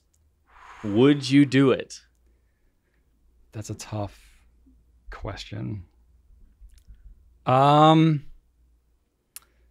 There's so many different like things running through my head about the circumstances that would either, the answer is yes, I probably could, but the circumstances would have to be right, because I attribute so much of the success of Goulet pens down to timing and luck. And, there was tons of hard work and risk and all that kind of stuff. That's a given, but I don't think it would be what it is without some really fortunate timing, just of where e-commerce was, what was going on in the pen industry. And so much of it had to do with you kind of breaking onto the YouTube scene as well. Yeah, just the timing of social media being where it was. So if we're purely just talking about my age and experience and like energy level and family status and stuff like that, versus like right now as a time period, I think it would be harder to start an e-commerce like I did with no experience, no pen knowledge. It would be so much harder to do it now than it was 15 years ago. Well, the pen industry has encountered a bit of a rebirth, renaissance. Like the community is way more lively, engaged, and the retailers have responded in kind to that over the last 15 years. Yeah, arguably so, for sure. So it's a completely different landscape, and there's less of a like gaping hole to be filled through an online retailer. Like there was no pen education YouTube channel when you started. Not really, no. Like you and Stephen Brown jumped on there around the same time, and Stephen Brown came a little later, yeah, but not far later. He was like a year after me. But that was it. Like it was not much. It was slim pickings. Y'all were the big channels. And I talk about this regularly, that like what gave me the confidence to even get into it was the fact that nobody else was doing it. So I was like, well, I'll just say what I know. No one's doing it better. It's not much, but yeah, exactly. It's like, what else are people comparing it to? Yeah. So at least I'm doing something. Yeah. And then I'll learn as I go. That was very much my approach. That would be a lot harder to do now, especially at 40, because where I'm at now with the life stage of my kids and the amount of like extra time and energy that I have to commit to, I mean, it's like, I think anybody who's been involved or even adjacent to any type of startup can relate. It's like trying to take a rocket ship up into space. The amount of energy and fuel and everything that it takes to just get off the launch pad and just start moving off the ground is intense. And so much of that has to happen. That's a good comparison. With so little payoff for years that it would be really, really tough to do that. But I will caveat that to say my wiring and the way that I am, I don't know that I know anything different. So in a scenario, say I took over the power washing company with my dad, and say physically it was like just getting too hard to keep that up. But you could sell it and put that money into a new endeavor. If I needed to do something different, there's a lot of wisdom and knowledge that I could apply to a startup that would make it so much easier than what I did when at 25, just because I lacked experience and lacked intelligence. Like you would still and resources. Yeah, just being 40, it's not like you're gonna just not have any sort of additional insight and experience as you age along this different parallel timeline. I don't think I would have been like, some kind of corporate, cog in a wheel. We established that you would not. I would have been moving and shaking something else. Yeah. And you'd have a power washing YouTube channel. Yeah, probably. I inevitably was going to start a YouTube channel anyway. I was going to start one around woodworking. In fact, if you look back at my earliest notebook where I wrote down my first ideas of what I should do. I remember that. It was like 50 ideas or something, right? I was shooting for 50 and I ended up doing 78 just in one shot because I was like, okay, I read in Gary Vee's book, Crush It, which is a throwback at this point. We should review that book on the Pencast one day about the video. We could do that. I still have it. Yeah. I wrote I've it all seen down. and it was funny. I read through in company meetings every now and then and stuff just to show like what it was like what was going through my head at the time. But I remember specifically that exercise, it said in the book, like at the time it was specifically about a blog. It wasn't even about, videos. Right. That's right. I thought it was a video list. But no, it was a blog list. Right. So it's like, should you start a blog? This was 2009, folks. Very different world. But it was like, do you have enough to share of value to the world to put the effort through to write a blog, to be essentially self-publish your thoughts? And it was like, if you can write down and come up with 50, pretty solid ideas, then you probably should be writing a blog. You've got the oomph, the creative energy to do it. And I wrote down 78 in like 10 minutes. And I was like, yeah, okay, I should start doing that. And lo and behold, thousands of blog posts, thousands of videos. It's like, yeah, okay. But a good portion of those ideas that I wrote down first were not pen related at all. It was woodworking related because that was my world up until, pens were the vehicle for the woodworking. It was the delivery system. But it wasn't a passion for pens that brought me to that. It was a passion for craftsmanship and woodworking. So in an alternate universe, my alternate timeline, had Goulet pens not be what it is now, I would have gone more of the craftsmanship woodworking kind of manufacturing route. And then I inevitably would have created a woodworking YouTube channel for sure. It's very possible you could have, kind of just been one of it. It very well could have been Brian Gray, Franklin Christoph, and Goulet. Well, it's funny because I was very much looking to go down the same path that Brian Gray did with Edison pens. Yeah. We had an eerily, aside from just our name and initials and all that, and he even started out as a pen maker, like kit pens wouldn't, same kind of thing as how I got into it, but he was a few years ahead of me. If Brian Gray had not been doing what he did and been a little bit ahead of me, I would have done that. That's the route I was headed.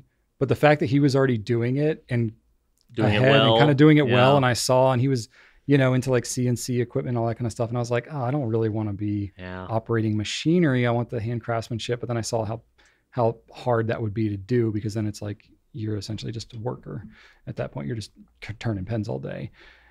I ended up pivoting and going more the retail and social media route. So it's just interesting how this is where like the timing of things really has to be very serendipitous, but undoubtedly because of, and I had a working relationship somewhat with Brian Gray at that time. So we were very amicable towards each other, but I was like, man, I'm going to end up being his like direct competitor. And we got the same freaking name too. So it's like, I'm really going to be a copycat, and how's that going to work? And I just couldn't wrap my head around. And that's just part of the way my wiring works too. Most people look and say, oh, here's like a track that somebody's done that is relatively successful. Maybe I will try to replicate that, do the same thing, and I can also see success. But that's not the way my brain works. My brain goes, oh, there's people over there already doing that. Therefore, I need to find the thing that nobody's doing. And that's just how I'm wired. So I have no doubt that the timing was different or whatever, and I'd been doing something else. And at this point, I'm like, oh, fountain pens. If there was the same type of opening or opportunity that I recognized 15 years ago, I think I would still do it.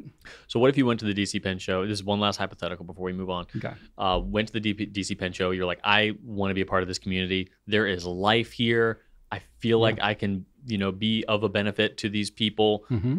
There's too many retailers though. Like they have what they need now with, all of these other, good retailers out here. Yeah. I think that would deter me. But with the state of things now. But what would you, if not a retailer, would you consider saying, well, maybe I can join the ranks of these, now many, because this is if you did decide to do pens, it would be much less directly competitive to Brian Gray, because now there's like, a dozen, resin pen makers out there. And there's also, a lot more distributors out there too. Would you consider kind of branching out into a non-retail role? Potentially, yeah. In this alternate universe? Sure, yeah. I thought I was going to go more of a manufacturing route initially, but I'm more people oriented than I realized at the time. Mm-hmm. my sister grew up, and my dad's pretty extroverted. My sister was very extroverted. So I always thought of myself as more introverted. Comparatively. But then I met Rachel, and then I met everybody that works here, and I'm like, oh, these are really introverted people. I'm more of a hybrid. Like I'm an ambivert, but I lean a little bit extrovert. I do get energy from people. So that was one challenge I had when manufacturing. I love craftsmanship and I can do it for a while, but it does get really lonely after like years of doing it, And another important factor that would probably make it so that this whole thing would crumble is I don't think that Rachel would want to do it again. And she's been such an important part, especially, all along the way, but certainly in particular in those early days to balance out myself and bringing skills that I don't have. I still can't believe she took the risk and went full time with you. She's a special lady. She believes in me. She believes in me, and that's the only reason it made sense. The amount she has to have believed in you for it to overrule all of her vast logic and reason, vast logic, vast intelligence. And, it was not a total pipe dream. We at that point that she made that decision, we had seen some success. It was not nearly enough success to be a viable, sustainable lifestyle, but I'm more of the visionary and she's more of the pragmatist. With our powers combined, this is an extreme example. I'm a little more Walt Disney. She's a little more Roy Disney. Mm-hmm. They're a little more extreme. We're kind of both more in the middle, but I'm a little more of the dreamer and all that kind of stuff. And then I will work towards that dream, but I'm not like the operational ninja like Rachel is. So that was a part of the magic too. I don't know that Rachel would have that in her to do at this point, especially like the age that our kids are. Like, boys, it's a ticking clock and we're feeling it like every day. Joseph is 14 and a half now. We have 3.5 years before he could be legally just go and do whatever he wants in the world and never talk to us again if he chooses. That's not a lot of time and we're feeling it. So, we think about that kind of stuff and it's a really important time. You think of when your kid's like really, really young, you're like, I got to be there all the time. And that's true to a degree, but I'm like, boy, middle high school time, that's when your kids need you like so bad. That's such a formative time.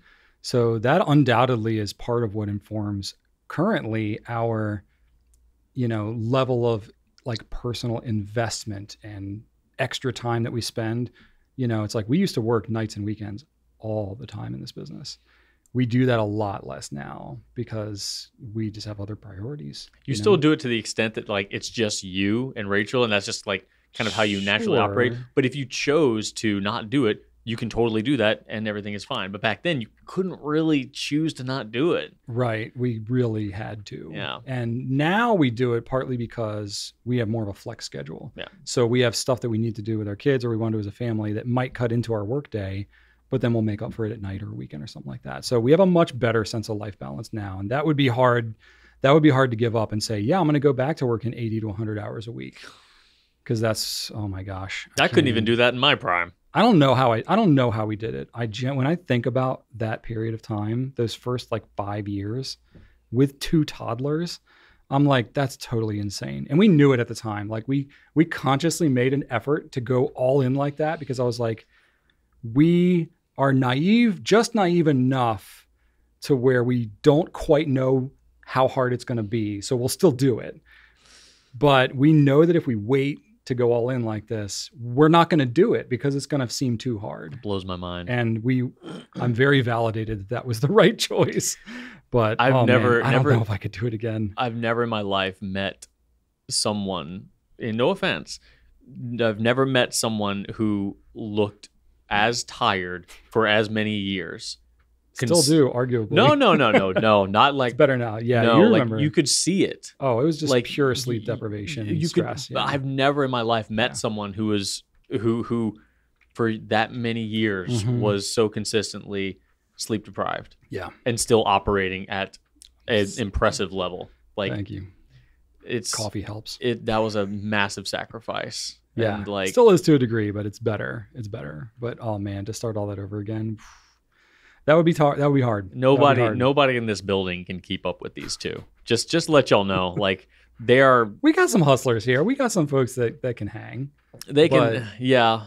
But y'all are a different species. We are. You really are. We are not normal. But it's also when it's your own thing, that energy comes from somewhere. Like you're not having to manifest it all. Yeah. Like naturally, just when you go all in on something like that, something you really believe in, you know, there's like a wellspring of energy that comes from that. You still got to muster up quite a bit on your own, but naturally some of that happens just because it's like do or die. It's like, you know, I remember when I first was able to have a hand in the hiring process at this company, I took what I saw from you both and kind of translated it a little bit into my approach there and identified passion as an engine. Yeah. And, you know, I routinely sought that out and talked about it because I saw it play out so much because it is a power source. Yeah. Like granted, you had a whole lot going on too, but there was that X factor that you tapped into to do things that, you know, were outside of, you know, the normal human reservoir of energy that most people can draw from. You were drawing from this seemingly endless well of passion to just get that, to dial it up to 11. Yeah. When you shouldn't have been able to.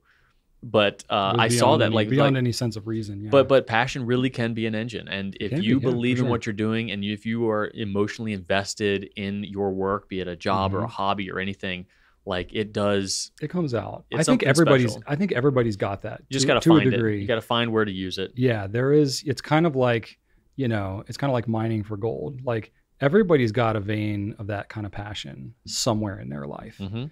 I think, you know, because of various circumstances, because of maybe your own wiring or whatever it is, it may not be as easy to take on that risk, to take on, you know, to go pursue that.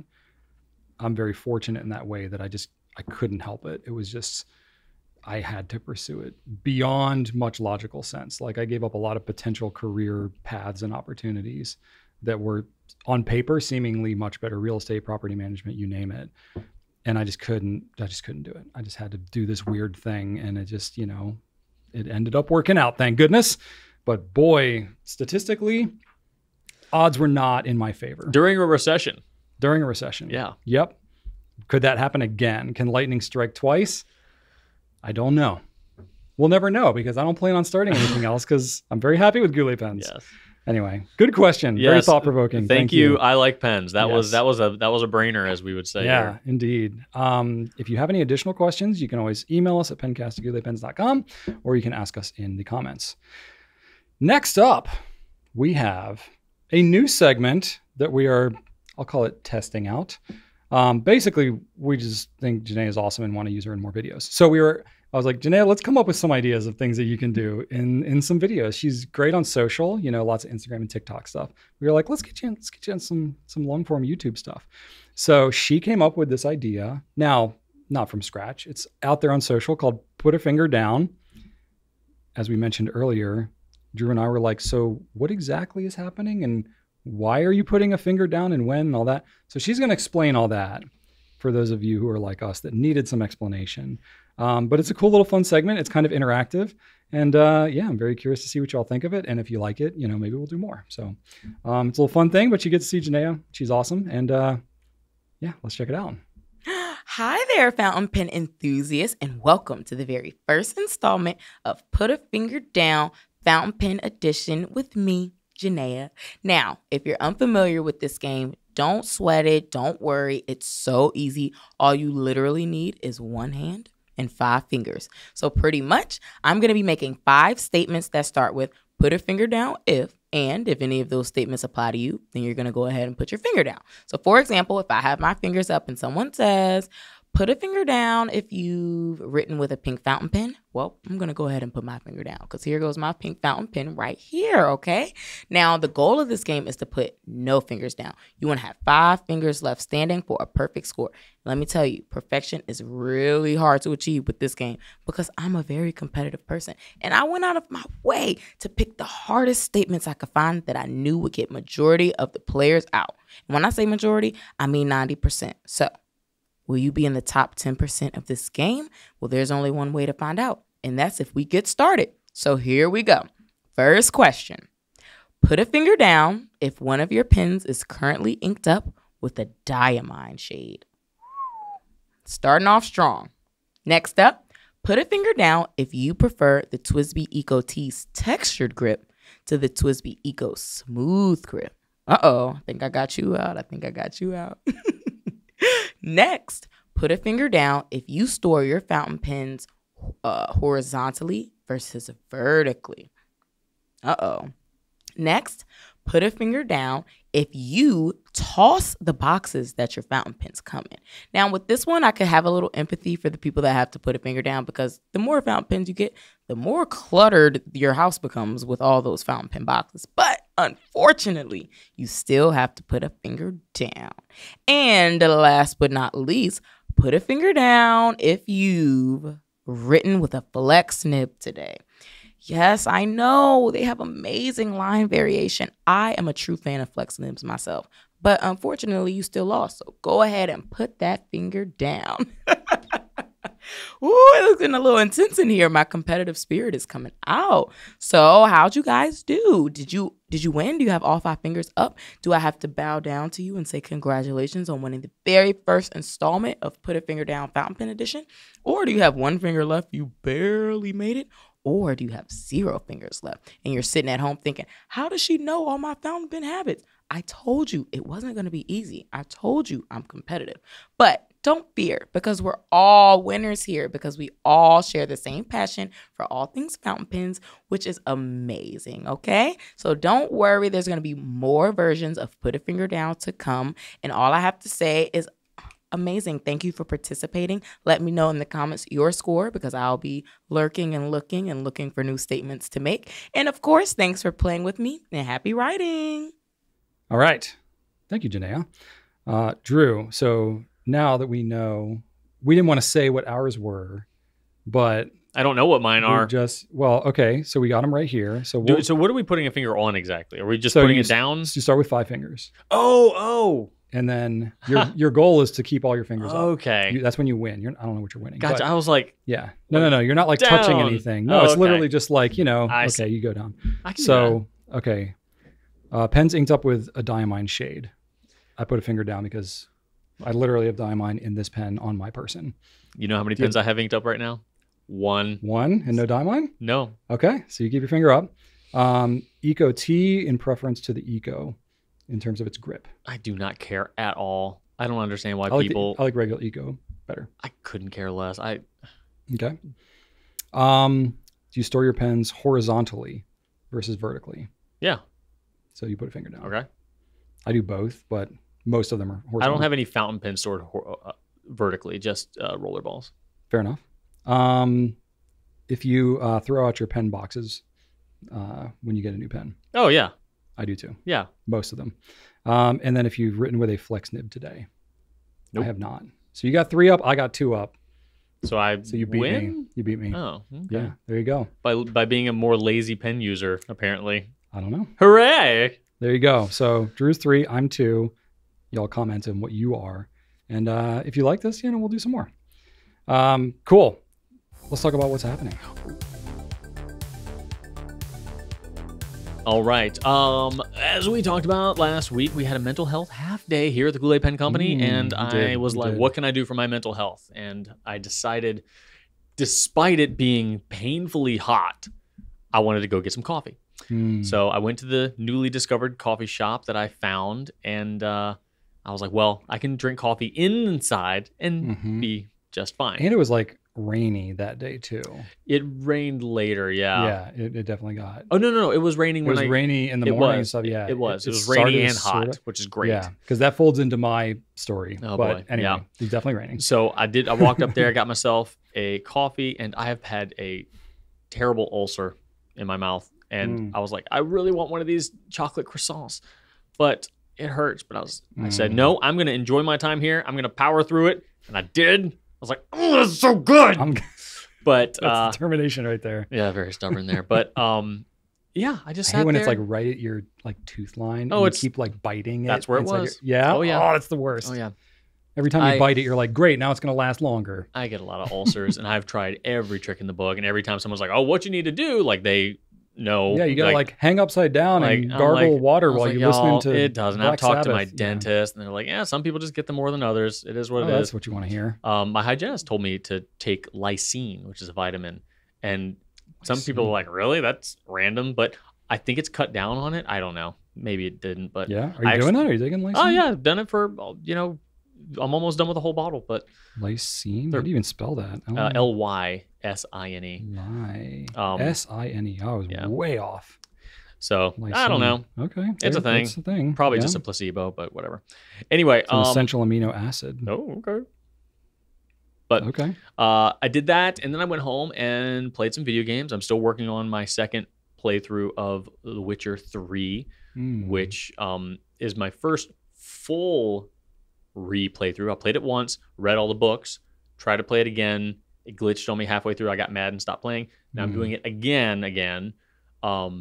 And it's one of those like alternate ending games. Oh, okay. And the first time I like looked up how to get the good ending or the ending I thought I wanted. And this time I just played as though like I'm making the right decisions based on the characters in the book. I'm like, I have a pretty good idea of how he would respond in this situation. Okay. And the ending was so much better. And I'm like, wow, this is actually the better ending in my opinion, not the ending I first got. So it's actually a lot. I'm enjoying it way more because I just know what all of these characters have been through, and I'm letting them just have so much more freedom in the choices.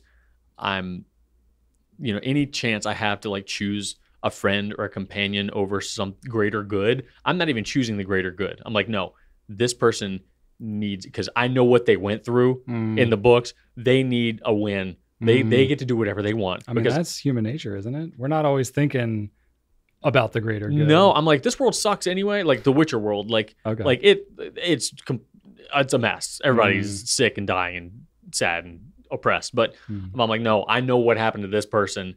They get to do what they want, whatever. So it's a completely different experience for me, and it's a lot more fun. So I'm really enjoying that. So I went home and played a lot of The Witcher, and then I started the new Star Wars TV show, The Acolyte. It's a show that takes place 100 years before the first Star Wars movies.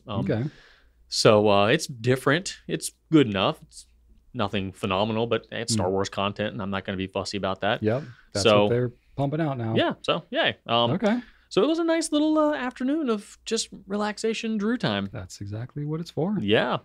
I had decided after watching a couple episodes of the Great British Baking Show that I wanted to make some jam-filled cookies, kind of sandwich cookies, with like the little window in the top. You can see the jam in there.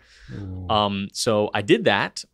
It was quite difficult in that the cookie dough I was left with was very, very sticky and not at all like malleable. It makes it hard to shape, yeah. Oh, very sticky. And I was supposed to cut it out using cookie cutters, and it just would not do it. Yeah. And I am a very strict recipe follower. I will do exactly what is on the recipe. Especially with baking, you have to. And the recipe I used said nothing about using flour while you're actually shaping and rolling and cutting out the cookie dough.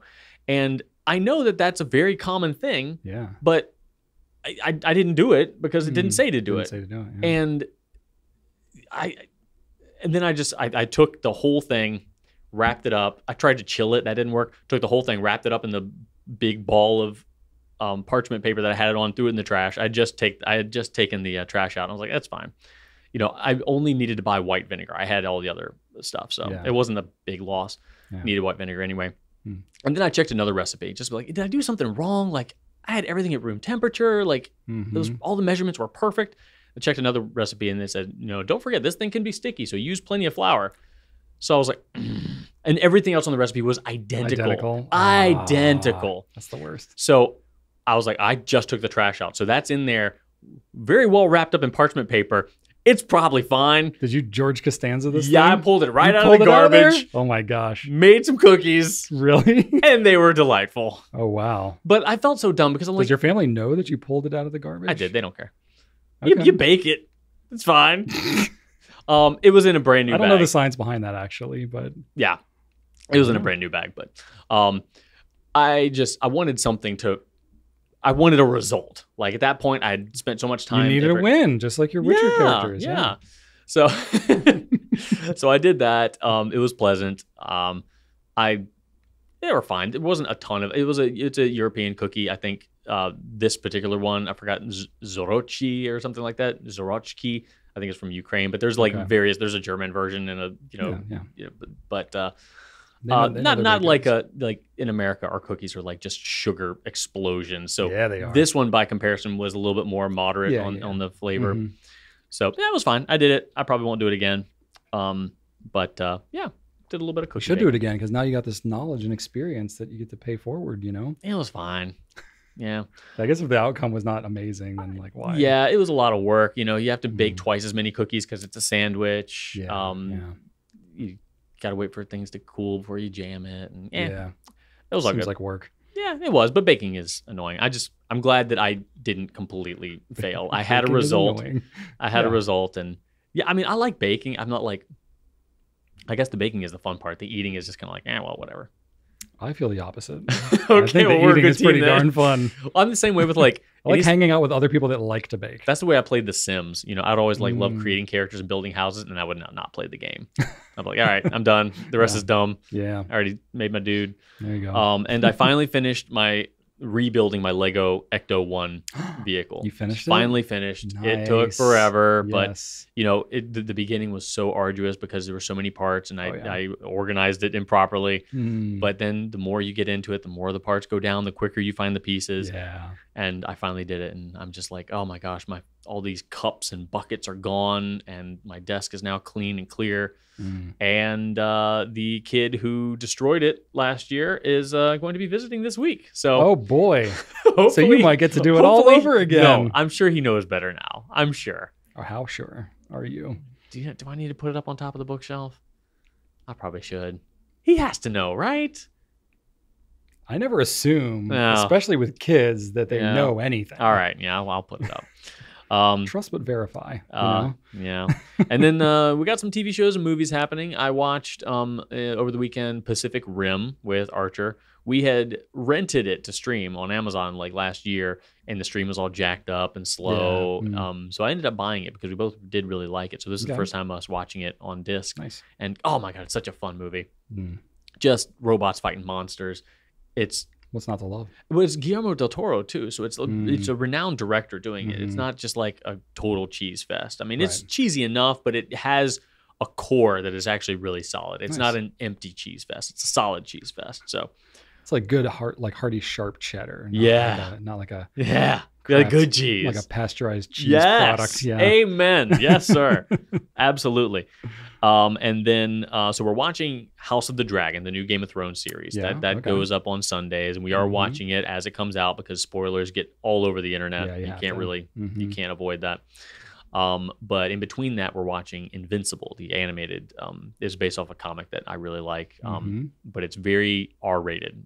It's but it's a cartoon, but that's a thing. Violent in language.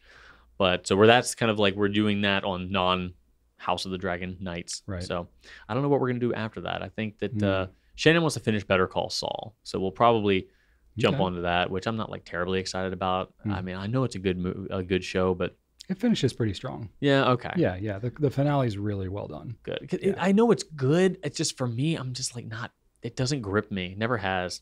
All the acting's great. The story's fine, but how far are you into that? We've watched everything but the final season. Okay. Final season's good. It really wraps up a lot. Okay. So yeah, well, that's good. It's not like one of the seasons where you're like, God, they just need to end this thing. Yeah. But it's like they really tie it together well. I think you'll enjoy that. Well, she wants to watch it, and I said, I'll watch it if you watch a Star Wars show with me. And she said, what Star Wars show? I said, Mandalorian season 2. And she said, okay. So there you go. We'll do Better Call Saul, and then we'll do Mandalorian. I think you got the better end of that deal. I think so. Yeah. From a cinematic perspective, like a storytelling perspective, you'll appreciate the final season of Better Call Saul. Yeah. All right. Yeah. And then Archer had a friend over. This was a friend from school, not his camp, and he hadn't visited before, but they had a great time, ran around crazy. And every time he invites a kid over, they end up on the Xbox 360 because there's an old wrestling game that has a really ridiculous creative character on it. Oh. And he and a friend always jump on this thing and just make the most ridiculous looking dudes. Of course. Laugh their butts off. The best. Call them stupid names like Captain Fart Poot. And like they just, Oh you my just hear them in there just laughing, dying. Yes. And it's the best. It really is. It makes me smile It's so like much. Classic like summertime kid memories, Yes. you know? I walk in there, I'm like, oh, okay. That's a naked purple man with giant feet. Like, okay. And it's just it's amazing. But I just love that 360 is still kicking, and WWE All Stars from like 2008 or whatever is awesome. still rocking. Heck yeah. So that was pretty funny. And then Sunday, normal family dinner over in Josh and Jeffrey's. We swam a little bit. I did swim, and you didn't spend as much time as everybody else, but you know, I got in there. It was hot enough, and then I went inside by myself and played some video games on my little PSP Go. Little private party. Yeah. And we had barbecue chicken and some Shannon brought mashed potatoes. It was a nice evening. Nice evening. And then I will say that we chose our Halloween costumes already, because while we're at dinner, they all we do a big Halloween party at Josh and Jeffrey's, and they have themes usually. So they're going to theme this one as a alien invasion. And I was like, okay. And I immediately thought, like, I want to do like old school retro futurism space man, and like Shannon do like this kind of like, go-go boots with like some like I see rings around the shoulders and a big dome like bubble 1950s era. With an antenna coming up out of your thing, maybe a jetpack, a very simple jetpack. I could build one of those out of foam. Basically back when it looks like it was like a homemade costume in movies. So I think we're going to do like retro future space adventure people. Nice. So I'm going to be working on that. And of course, Archer has his idea, and he wants to be... How much work is that going to be for you? About the usual. Yeah. I mean, it's July, so I'll get started. You got time. Yep. Yeah. I'll get started. I already found a pink shiny cat suit for Shannon, and some silver go-go boots. So I'll spread out the purchases, and they're going to be cheap as heck, and they'll probably disintegrate by the end of the night, but whatever. Yep. What's Archer want to be? He wants to be a Mandalorian. Not the Mandalorian, but he wants to customize his own armor, paint scheme, look. Okay. He's already got an idea that on his gauntlets he wants removable weaponry. So I'll use magnets, and he'll want like a rocket attachment, a blade attachment, a flamethrower. So I've got to kind of come up with some sort of attachment system that he can attach to his gauntlet and then move, or bracer, I guess, and then move it over to clip onto his belt when he's not using them. So wow. Yeah, and he wants a flashlight on the side of his helmet too. Are you involving him in the construction of this? Because I feel like he's at the age where he can be more involved. Think about that, because that's something I've been very intentionally doing now more with my kids, and it takes a while because there's some coaxing and some stuff like that. But I'm thinking about keep inviting probably him. The painting. I don't the cutting is really specific, because you got to use a really sharp box cutter craft knife, and if your line is a little bit off, the joints won't mate properly. You can at least have him like help. So I'll probably do that. He could, I think the painting he could probably do, like spray painting, super easy. He could at least do the base coat stuff like that. You're right. I should involve him more in that. That's one thing I'm like trying to find that balance with my kids, because they don't, they're like teenagers, so it's like very hit or miss as to what they want to do and participate in. But I'm like, hey, just come help and come watch me do this. Because some stuff is gonna stick. You know what I mean? And it's like my dad did it with me, and it was like I was like sweating copper pipe under our house at like 10 years old. I had no interest in doing that. But then when I had a house at 24, I was like, I know how to do this actually, And so you might appreciate that later on. I will buy a heat gun, like a real heat gun, because you need to form the foam before you attach it, or else you're like bending and gluing, and then it's trying to spring back and it doesn't take it. I have a little, like, it's kind of like a pen heat gun. You just kind of like hold it. It's not like a gun. Yeah. It's fine for like small things. It was made for like, soldering and, Would a hairdryer not work? Oh, it's not hot enough. It's not hot enough? Okay. Yeah. You need to hold it there for a long time. I want like an actual like tool. Yeah. So, but I've done this for 3 years now. You know it's going to be a thing that keeps coming up. It is. And that was actually Archer's reasoning. I'm like, hey, you know what? You can do whatever. You don't have to have something. He's like, yeah, but I want to have something that you do. And I was like, I'm honored, but also, okay. It's also like, how about it be something we do together? Yeah, I think he just wants to make other kids jealous. I don't know, but whatever. Fair enough. So, I'll be getting started on that. Another year, another nice Halloween with foam. Yep. Lots of foam. Awesome. You got one more thing here. Oh, yeah. I was just going to really quickly mention, I mean, I don't have to, but we're going to go see Sammy Hagar this weekend. Hey, all right. Going to go to a concert. I don't go to a lot of concerts, but my brothers and I have loved Van Halen and Sammy Hagar as Van Halen specifically since we were kids. Nice. So we're going to go see him up in Virginia this weekend. And I just realized that Loverboy is actually opening for Sammy Hagar, so that's extra exciting. That's pretty cool. Yeah. It's like a 2-for-1. Heck yeah, man. I love Loverboy. They didn't even mention that. I'm like, did you not think I cared about Loverboy? Right? Come on now. That's awesome. Yeah. So our concert will be coming up too. Yeah, Rachel and I. It'll be late night, but all right. Next week, Rachel and I are going to see Creed. Ooh. So you're right behind me. Right behind you. Bristow? Yeah. All right. Jiffy Lube. I'll warm up the seats for you. Looking forward to it. What you got going on? For a week, yeah. So mental health half day. So my mental health half day looks very different this week. I imagine, as they usually do. Your mental health is very differently replenished. Most of my mental health, it just looks different. My mental state is different than most people's. Yes. So my mental health has to look differently. Mostly it's like I have a bunch of things that I want to get done. So my mental health is I want to go and do those things and then they will be done and I will be mentally healthier. That's how my mind operates, but that's my wiring, that's why you own a business. Yeah.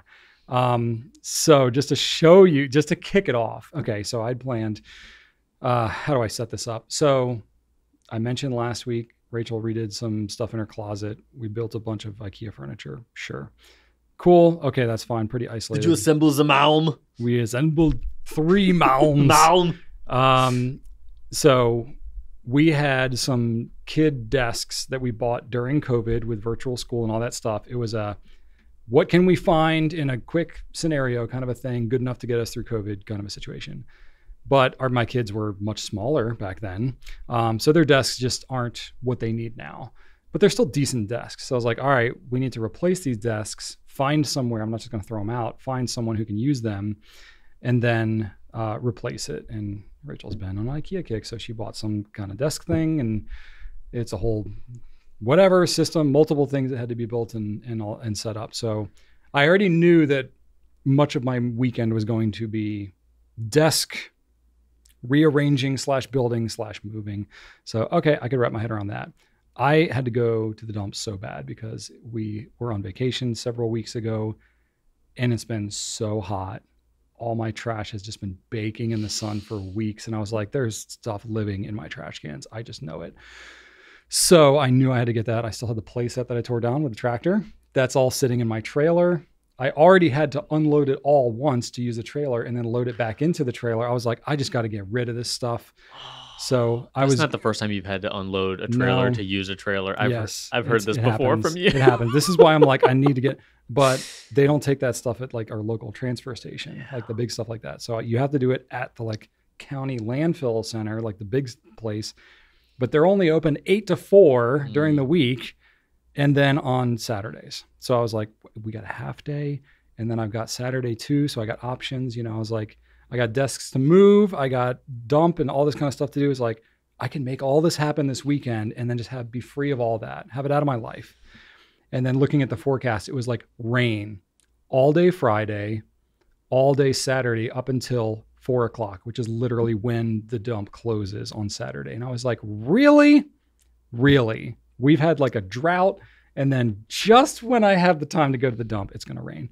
So it was very much I have a bunch of stuff to do, totally weather dependent. I don't know when and how it's going to happen, but I had so many other things, building the IKEA stuff and all that. I was like, I'll just do other things. And then if the weather breaks, I can do various parts of it. So that's what ended up happening. So started out the half day. I had one of those situations where I was like, we were getting our carpets cleaned here at the office this weekend. So, just helping, right, last day before they come and clean the carpets, picking up some small things off the floor. I'm moving some chairs out in our team's area, customer care and all that. And like some of the backs are kind of floppy and some of the arms are kind of loose. And I'm like, we've had these chairs for 7 years. I was like, I can see the bolt with the Allen wrench. Let me just go grab one and just tighten up this chair. And then I tighten up the back and I'm like, oh, that feels so much better. And then the arms are kind of floppy. I'm like, let me just tighten up the arm too. And then I go around to various chairs and I'm like, man, they're all kind of loose like this. And I was like, you know what? I like doing stuff. It's like kind of a thing I can do for the team. Everybody will have their mental health half day and come back to a slightly better, sturdier chair. And it's just a small thing, but I was like, let me just do it. I didn't know it was going to take me an hour and a half. Had I known that, I would have been like, but I was kind of already into it at that point. So I was like, you know what? I'm just going to do it. I was in kind of a Zen state. The office was quiet. Nobody else was here. Trevor was here, but he was kind of working in the back. So I just did that. And it was, I made it peaceful. And then I was like, felt good being able to do that. So then it's still kind of rainy and whatnot. So dump wasn't happening, but I was able to rearrange some stuff. I was able to, work on cleaning, purging some stuff in the house. And we started building those desks. So we got all the desks built Friday, Saturday. And then it was looking like there was going to be a break in the rain. So I got the desks moved. I found somebody that could use the desks, was able to move that. So that worked out great. And where the person lived was near somewhere that Joseph wanted to go anyway, because he wanted to get a Gundam robot, a little Gunpla, one of those things. He has one.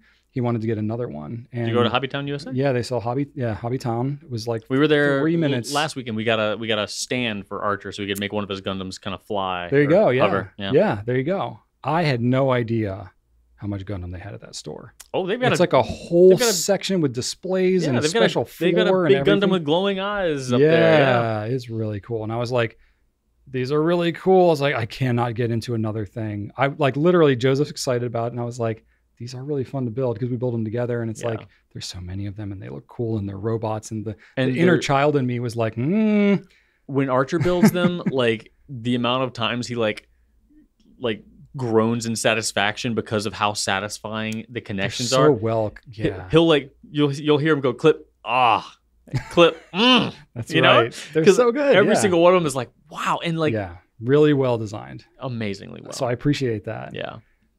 But I'm like, I can't do another thing. I was like visualizing because I saw some, I was like, oh, this one's really cool. And this one's blue. And, but I was like visualizing myself going back home and telling Rachel, hey, I got this robot thing. And I was just like, I can't do it. Can't do it. So I restrained myself. All right. Joseph got his one robot that he was excited about and we did it. And then we built it this weekend too. That was pretty fun. So of course, building it with him means me clipping everything out and putting on the mind-numbing meticulous stickers. I can't imagine what it's like for you. And he's doing all the assembly. Yeah. Yeah. Like you've got bigger fingers than I do. And it's massive struggle. I can't use my fingers. Oh, okay. I have to use like an X-Acto knife and a toothpick. And that's what I use for those. I used to have some really, really pointy tweezers and I would use those. But when we were in Ohio is when we did our last builds and I just had my fingies. Oh, I can't even. I got it done somehow with the eyes. Not oh my possible. God. Oh yeah, those stickers are so tiny. Yeah. Fun thing on this one. So Joseph, this was a good life lesson for him. He had taken everything out of the packaging, because it's wrapped up in plastic, not unlike Lego bags and stuff like that. But the sticker sheet, he did not see it or did not pull it out. So it got thrown away. Oh. Now, thankfully, this was before I had gone to the dump. Because of the rain, it was delayed. So we're getting ready to build the Gundam thing. And I was like, okay, God, those stickers. So we start building it. And he's like, we're going through the stuff. And he's like, I don't have the sticker sheet. And I was like, I know what this means. I'm going to be rifling through the trash to find my and it was coffee grounds. And ice cream containers that had finished up that were dripping all over. It was disgusting. There were ants all over it. But I was like, I put on some like vinyl gloves. And I had him come out there with me too. I went and searched once, didn't see it, but then we looked everywhere else and I was like, okay, it has to be in that trash. We're going to have to like pick it out piece by piece. And he hung there with me. He put the gloves on too. Good. And I was like, this is what we have to do because you want those stickers? We looked up, like, you can't find replacement stickers. Oh, and stuff like that. man. So him and I, we had a good attitude about it, but I was like, let's go find the stickers, buddy. Let's go dumpster diving, we know bro. they're in the trash can. All right. And they were like, they had coffee on them. And, you know, it was kind of gross. And so, like, the whole time I'm working with the stickers, it was like, smells like old coffee and all that. But he got his stickers on it. He's happy. And he was like, I'm gonna not throw out the plastic from my builds until it's like the build is completely done. And I know that I didn't leave something somewhere. I'm like, that's a good thing. I didn't beat him up about it, but I was like, this is the dad stuff. You got to rifle through the hot garbage with bugs all over it to get your stickers for your kid. He's gonna remember that you did that for him. He will. Yep. But anyway, then we finally had a break in the weather on Saturday, and to the dump. This is the most adulting thing. I was so excited to be able to go to this dump, and like it was like 4:00 is when they close, and it was like 3:10. And this weekend it was either raining or hot. Yes. So this was after all the rain, so it was just so muggy and stinky hot. What a terrible environment to go to a landfill with my like month-old trash. Oh God! That I got, and I was like, let's do it. We're doing this. And I almost delayed it because I was like, it's going to be so tight for time. Like they might turn me away. I don't know. Oh man. But I was like, I literally was just like, screw it. I have to go and just get this out of my life. And I went, and it was disgusting. You know, the people there, thankfully, were very nice, but it's like, this is where like the contractors and like construction crews go and dump their like dump trucks and roll off dumpsters and stuff like that. And here I am with like my trailer with a play set and my old garbage and stuff like that. So I got it though. I sneaked in under the wire and got it all in, and it was disgusting. And there's this like leaky garbage fluid coming down the whole thing. So you're stepping in it. The ropes I used to tie everything down were just in the muck. And I was like, I'm going to have to wash these ropes. I'm going to have to do, everything. I was like, leave so them much to dump. Extra work. Yeah, I know. But got it done. And there were like vultures everywhere around the garbage too. So you're just like, I really feel like I'm in an alternate universe here. Yeah. But I was like, you know what? There are people out there, this is what they do for us. You know, I was thinking like dirty jobs, Mike Rowe type stuff. And I was like, God bless these people. I thank them profusely and just like, thank you all for doing this every day, because that is their whole job, is picking our garbage that we throw out and dealing with it. And I'm like, God bless people like that. God bless people like that. Yeah. So it was humbling and good. And it gave me an opportunity to just choose to have a really good attitude throughout the whole thing. And I was like, thank goodness I got here in time and got this stuff out of my life. Yeah. And then I was so tired and exhausted. I came home and showered, had to clean everything out. And so I did that. So I had a great attitude the rest of the time, because I was like, at least I'm not doing that. So got that taken care of. So new desks built, old ones gone, dump taken care of.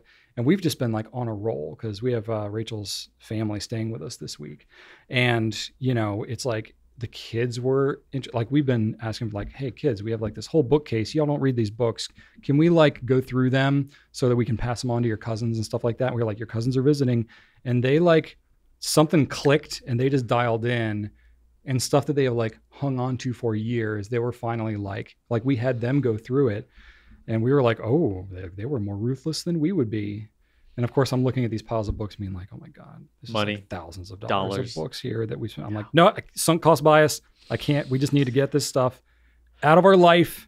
So we've been in like major purge turnover kind of mode. And I'm like, this is cathartic. You know what I mean? Especially me as being a natural gifted acquirer. Getting rid of stuff is more Rachel's forte. Yeah. So when she gets on a roll, and especially when the kids get involved, I'm like, load it up. I will haul it. I will move it. I will take it to Goodwill or wherever. Let's do it. So we've got a boatload of stuff that we're dumping on giving to her sister. And, their kids are younger. And so like all clothes, dress up clothes, toys, you name it, books, everything. I'm like, nice. Yeah, take it all. So it'll be good after we're through this all, but that is taking obviously a lot of time. Had to mow the lawn too, because that had been forever. And it was so hot. Joseph was like, nah, I'm not doing it. I don't even care. And I was like, cool. I'll add that into my weekend as well. So hot, sticky, gross mowing as well. That was after I got back from the dump. And then let's see here. Oh, it gets more. Don't tell me you did anything else outside. I can't. I'm already exhausted. I mean, so I'm cycling regularly, so I'm doing that too. But that's like in the mornings and stuff. So, Still, man. Yeah, that's I'm just so for tired. exercise. I know. We're not done. Oh. So it gets better. After all that work on Saturday, so gross. I come in and I'm like showering and I'm like, oh, this feels so good to just get this muck off of me. Then you relax for the rest of the day. You've done enough. You want to hear what happened? So I'm showering and then the kids like start banging on the bedroom door. Like, and at first I can't really tell what it is because it's like our bathroom is like attached to our bedroom. So it's like a little removed from where our bedroom door is. Yeah. But they start banging and start yelling. I can't really hear what they're yelling. And I'm like, uh-oh, something not normal is happening. So I like quickly kind of wrap up because I'm kind of towards the end of the shower. And I'm like kind of rushing out there. I'm like, what's going on? And they're like, the ceiling is leaking. And I'm like, what do you mean the ceiling is leaking? They're like, there's water dripping out of a crack in the ceiling. And I'm like, well, that doesn't sound fun. And I'm like, well, I just showered and it wasn't leaking before I started showering. So I wonder if there's a correlation there. So they're like freaking out. And I'm like, in the back of my head, I'm like, it's probably something from the shower. So I don't know if it's like has a water pipe burst and there's like a flowing river. And you know me, one of the things I'm paranoid about in this office is our sprinkler system going off. And I'm like, there's not even a sprinkler system in our house. There should not be water coming out of our ceiling. So I'm like, oh my gosh. Okay. So that I'm like, as I'm like toweling off and all this kind of stuff. Yeah. So they're downstairs. Yeah. I'm upstairs showering and they're telling me water is coming through the ceiling, which should not be happening. No. So as I'm kind of toweling off, I'm like, okay. What is it? Probably the case. Like I'm going to walk downstairs and it's either going to be a little dribble kind of happening that there's probably like, okay, the water's got to come from somewhere. There's not infinite number of pipes in this house. If it's because of the shower, it's either the water inlet pipe, which is under pressure, which means like if it's a flowing river, I got to go shut off the well and I got to, shut the water off. Okay, I can handle that. That would not be fun, but I can wrap, and then I'm gonna have to like tear open the ceiling and repair it and all that kind of stuff. Like that's worst case scenario. I'm like, okay, I can sort of wrap my head around that. Or it's something with like the drain from the shower or something like that, like an outlet pipe, which is not under pressure. That would be easier to deal with and all that kind of stuff. So I'm like thinking through all this. I go downstairs and it's not a ton of water, but it is like, there's like a crack that was clearly like where the drywall had kind of folded and there was tape, Yeah. Well, that tape had kind of like come up a little bit. So there's like a long kind of hairline crack and then water's like dripping out of that crack, kind of just like in a bunch of places. And I'm like, okay, so it's not gushing. And then it like was stopping, like it had been dripping, but then after I stopped the shower and I'm kind of sitting there observing it, it's slowing down and it's dripping less. And I'm like, okay. If it's dripping less, that means it's not the input pipe because that would still be under pressure. It would be leaking the same or more. Yeah. I was like, this is a drain issue. So I'm more thoroughly inspecting and I knew that like the caulk around my shower, because I've got like a shower it's a stand-up shower, but it's got like a fiberglass basin, but then it's tiled, like, just little square tiles above that. And there's caulk at the seam between the basin and it's like, and I looked there and like I'd known the caulk needed to be redone because I've had to do it before. So I keep an eye on it. And I was like, okay, it's either the outlet for the drain itself, which would be more work because that's not accessible anywhere. I'm tearing open the ceiling. Or I was like, please let it just be that caulk has failed and somehow water's seeping in somewhere through there. Easy fix. Like easy fix. Well, I mean, that and some drywall. The easiest fix, right? So I'm like, okay, this couldn't have been happening much because it would have been, leaking and being an issue. But it's like, so what I did, and I was like, okay, I'm going to not shower in a little while. I'm going to repair that caulk. Well, first off, no, what I did is I went and I just like took the like shower head and just put it down the drain and just ran water through the drain. I was like, let me see if it's the outlet drain pipe that's leaking. Because if it starts dripping again, then I know that that's what I'm dealing with. Didn't have any water. And I was like, okay, I think it might just be the caulk that's failed. And so that's not great, but that's repairable. And I knew I needed to do it anyway. And there's no pipes involved. There's no pipes involved. And I was like, this is kind of a best case scenario for daddy water's leaking out of the ceiling. Yes. So I'm like, that I can wrap. And keep in mind, we have Rachel's entire family coming to stay with us for the week. And I'm like, we need a functional shower and I need to not be involved in a tear the ceiling apart in our living room. And I was like, please just let this be a manageable issue. So I don't have the right type of caulk. So then I had to go out and get it. And Home Depot was closed and it was a whole thing, but went, got the caulk, came back, fixed it, is not leaking anymore. And I'm just like, oh, thank goodness. Thank goodness. So I've still got some cosmetic kind of repair stuff to do, but we have a functional shower. Everybody's here. It's manageable. So that was all happening. You might be able to just with paint all this over other it, stuff. right? I might. We'll see. Yeah. We'll see. I'm like, I'm going to deal with that once we don't have a bunch of people staying in our house. That's what we did with our house before we sold it.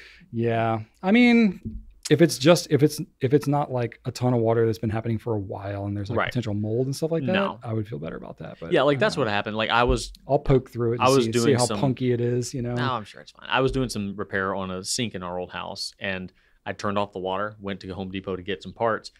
Shannon called me. She's like, it's spraying everywhere. Apparently the pressure from the shutoff under the shut off hot and cold, the hot one had just like and undid itself under the pressure and was just spraying everywhere. See that's what I didn't know what I was dealing with. They tell me water's coming out of the ceiling. Yeah, that's what I was envisioning is like a spray of water. So that happened. I she shut it off after some instruction. I think she actually called my brother because I didn't pick up. But anyway, they got it taken care of. So it was just very quick saturation, not prolonged. Yeah, just some minutes worth. So I just repainted it because it did the same thing. You know, you saw the tape, you saw the crack of the drywall. Yeah. Like that's where it collected. Yeah, so. Yeah. I haven't fully wrapped my head around the repair part, but we'll deal with that when I don't have a bunch of people staying in my house. And then on top of that, we have just like the contractor grade like toilet paper holder in our bathroom, same bathroom that has this shower thing. The like, you know, collapsy whatever part that you do, it broke. It just like disintegrated a couple days ago. And I was like, oh man. So I like went to the store because I had to get this other stuff anyway. So I was like, do I buy just the replacement roll thing? But then I'm like reinvesting into this crappy thing anyway, or do we get a different paper towel holder? So we were like, or toilet paper holder. So I was like, all right, we'll get the better toilet paper holder. But I haven't installed it yet. So it's like, and then all this other stuff is going on. And I'm like, I don't have time. So now it's like, I still need to install that. But, you know, Rachel's been very understanding. But now it's like, oh, we have all these guests here. And like, I don't have like our toilet paper is just like on the top of the tank. Like, you know, like you would have in like a gas station or something that they're too lazy to put the toilet paper on the roll. So anyway, I'm still dealing with that. I'm like, what is all this? Come on. You know, just it rains, it pours kind of a thing. No mercy. Yeah. So anyway, lots of that, but also all this stuff is going on and Rachel's like, wow, I'm so appreciative of you for all this. And I was like, thank you. It's nice to hear that. Anyway, so did that, added another shelf to Joseph's room because he's building so many friggin' robots. He has nowhere to put them. So we had a shelf that we started like months ago that just needed to be kind of finished up. And now he's on Gundam. So he's on Gundam and I'm like, this isn't stopping. So we installed another shelf. The robots are not stopping. The robots are taking over his room. So, installed another shelf in his room and now he's got even more robots. I was like, this is going to look like just a wall of robots and Lego stuff, which is, I don't hate that. You need to get like just pegboard his entire room. I know, right? Really what's needed. He's gonna have like a library like they have in Beauty and the Beast, except or do instead of books, or do those rails, robots. You know? Yeah. I don't know. We'll figure it out. But it's amazing. We're going one shelf at a time here. And then I'm back. I'm cycling. I'm doing that regularly. Oof. Still doing the berry sacks, rocking that thing, enjoying the heck out of it. And recently, the little Lego thing that we have here, the little bonsai tree. Yeah. So that's part of like the Lego like botanical series. Well, I've had my eye on some other ones. They have like a wildflower bouquet and some of these other things. And, I really like that. And they're really fun. I have like a little succulent, set. I've seen those. I kill every plant that I touch. So I'm like, you know Not what? These. Having fake plants that are Lego, it's cool. It's like novel enough that it's not like, oh, a fake plant. It's like, oh, it's fake, but it's like a cool fake. Yeah. So I really wanted this like wildflower bouquet thing and it was on sale. And so I was like, all right, you got me. So I built that and it's fun. And now we have it we were given a vase by my godmother, this like nice crystal vase that we like never use because it's too nice for our house. But we got it when we got married. So I busted out some Legos in it? Super nice crystal vase. That's amazing. And it's holding up our Lego botanical wildflower bouquet. It's so great. So I'm enjoying the Lego botanicals and I'm like, I want every single one of these. And I was like, I got to stop it.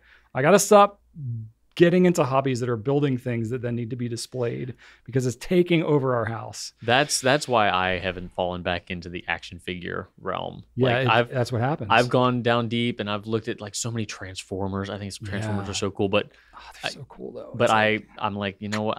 What am I going to do with them? I have no place for them. I know. The collecting, acquiring thing, I'm like, boy, this really is a thing. Yeah. I got to watch out for this. But on the plus side, all the Lego Technic, see, this is like, I'm still got the Lego Technic thing going on as I'm going to Bricks and Minifigs with Joseph, and I keep buying more Lego Technic parts. And then I was like, you know what?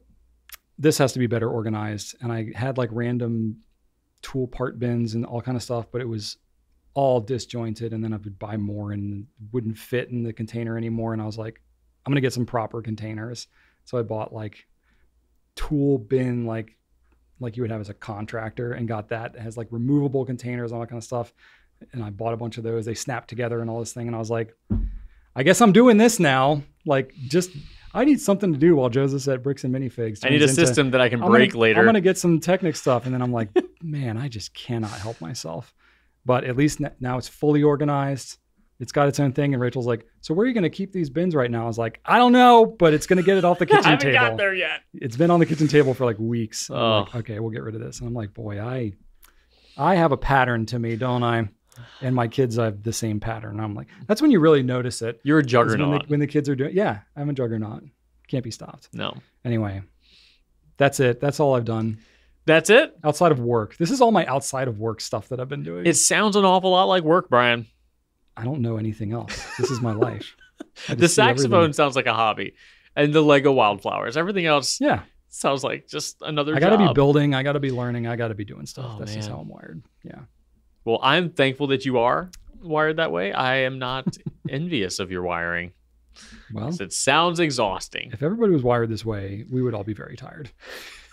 But we would build a whole heck of a lot of stuff, I bet, and not know where to store it. Anyway. Imagine how miserable both of us would be if we swapped like weekend activities for one weekend. You'd be just sitting there. I would fix everything around your house. No, you wouldn't be able to. That's the point. It's like your activities would be to just sit and play video games, watch several movies. I mean, and I could do that for a weekend, but if you told me like this is what you do now to relax, I'd be like, you'd fix maybe one thing a weekend. Like that's about my rate. I can't, man. I'm like batching things together because like I'm going to the store, I'm going to get everything for these projects and I'm going to just knock them all out. No, you can't do that. I just can't do that. And then I create projects for myself. Or you buy a tool while you're out and be like, well, I need to use this tool now. Or I need to use this tool, or like, oh, where am I going to store this tool? Oh, let me put it over here. Let me build a shelf to this store needs to be rearranged. Yeah, I'm telling you, man, it's just, I can't help myself.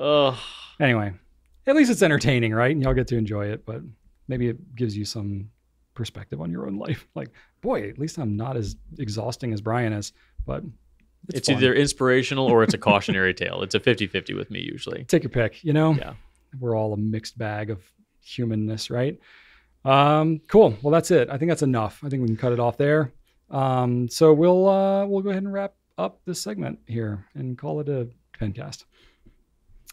Want to thank y'all for watching. Leave us some feedback. Let us know how we're doing and ask us questions so that we can keep doing more on the show.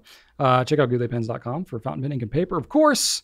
And I do have a random fun fact. This is a not super verified fact, and the information's outdated, but it's what I had because I've been busy with all this stuff. But I was just curious because Gundam is like a whole new world to me. And it's like, you don't realize how big some things are if you're not like plugged into it. You know, just like when you discover fountain pens, you're like, oh, this is a whole thing. So Gundam is like that to me, like walking into Hobby Town and seeing like, there's whole displays. I was like, I don't even know what any of these robots are. Oh, it's a way of life over there. Yeah, I had no idea. Did you see? Did you know about the Gundam in Yokohama? No, I don't know anything. The giant one?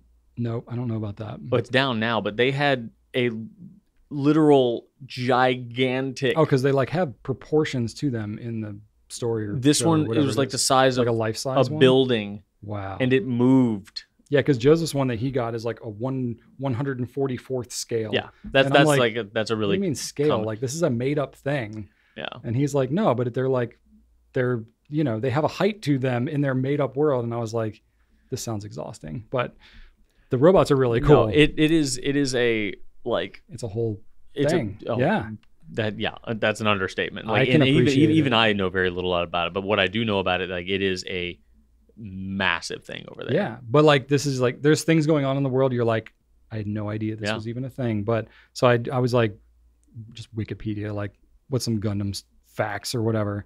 So this is a little outdated, but in 2011, the LA Times reported that some estimations state that 10 Gundam models have been sold for every man, woman, and child in Japan. That's a lot. Millions and millions. I'm not at all surprised by that.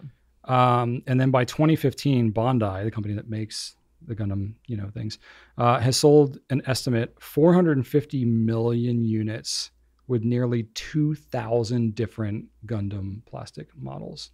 2,000 different robots. I'm like, I can't go there. I can't get into another thing. Anyway, the Gundam franchise has grossed over $5 billion in retail sales by 2000. So that's super outdated, but I can only imagine what it is now. It's got to be at least double or triple that. So yeah, crazy. Did you know that like they have different levels of like detail and complexity? I sort of knew that, but then when I went to the store and got to see like the master grade and the perfect grade and all that. Exactly, yeah. And of course, I'm like thinking like the fountain pens, it's like, well, let me see what like the highest grade is. I'm like, this is like a $350 thing.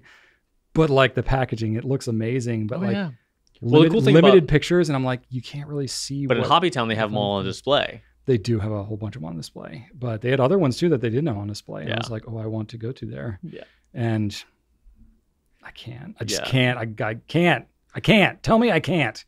Because I want to, but I can't. I mean, you might not be able to handle it, Brian, but that's what you can't eat all the cereal, Brian. That's dangerous. That's dangerous. Yep. You know how to get me stirred up. But anyway, it's an adventure, but it was really cool. Now I'm like, okay, I got to find some YouTube videos of some of these like Gundam robot models. If you really want to, like, if it didn't take a lot for my algorithm on Instagram to start showing up a bunch of like painting videos. Okay. The amount of the detail that people do. Yeah. You're talking about. Well, I did like model cars and stuff back in the day when I was a kid and on that, but this is like model cars, but it's more precise and you don't have to glue anything. This is like the best parts of building a model. There's, you know how Gundam, plates and pieces have like lines and art to them. Yeah. Most of the time, if the serious builders will go through and rescribe those lines to make them deeper.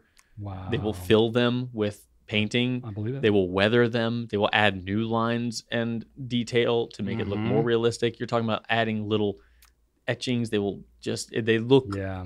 And there are some of them that they'll paint them so they look like drawings. Like they will put them on a white piece of paper. Wow. And you'll think you're looking at it's like an optical illusion. Yeah, you think you're looking at a piece of art, and then they'll pick it up, and you'll be like, "Whoa!" Oh, that's crazy. I can appreciate that. Rachel's dad is does model trains, and he has a setup that is unreal. Not just like big crazy trains everywhere, but like super detailed landscape and all that. It's the N scale, so it's the really small ones. And he's been working on it for like 4 years, and he's got all the little things, and he does like the foam and makes the rocks and the whole thing. And I'm like, oh, it's that same type of thing. Yeah. I was like, I should get him and Joseph building stuff together. Oh yeah, Joseph's got that same propensity. Then we'll just have trains everywhere. Who knows? I mean, I don't know. My kids are just as they're a product of me and Rachel, so I'm like, why am I surprised? But it's also like there's so much stuff that we do. Anyway, that's it for this week. Hope you all enjoyed that. We'll see you next time. And right on.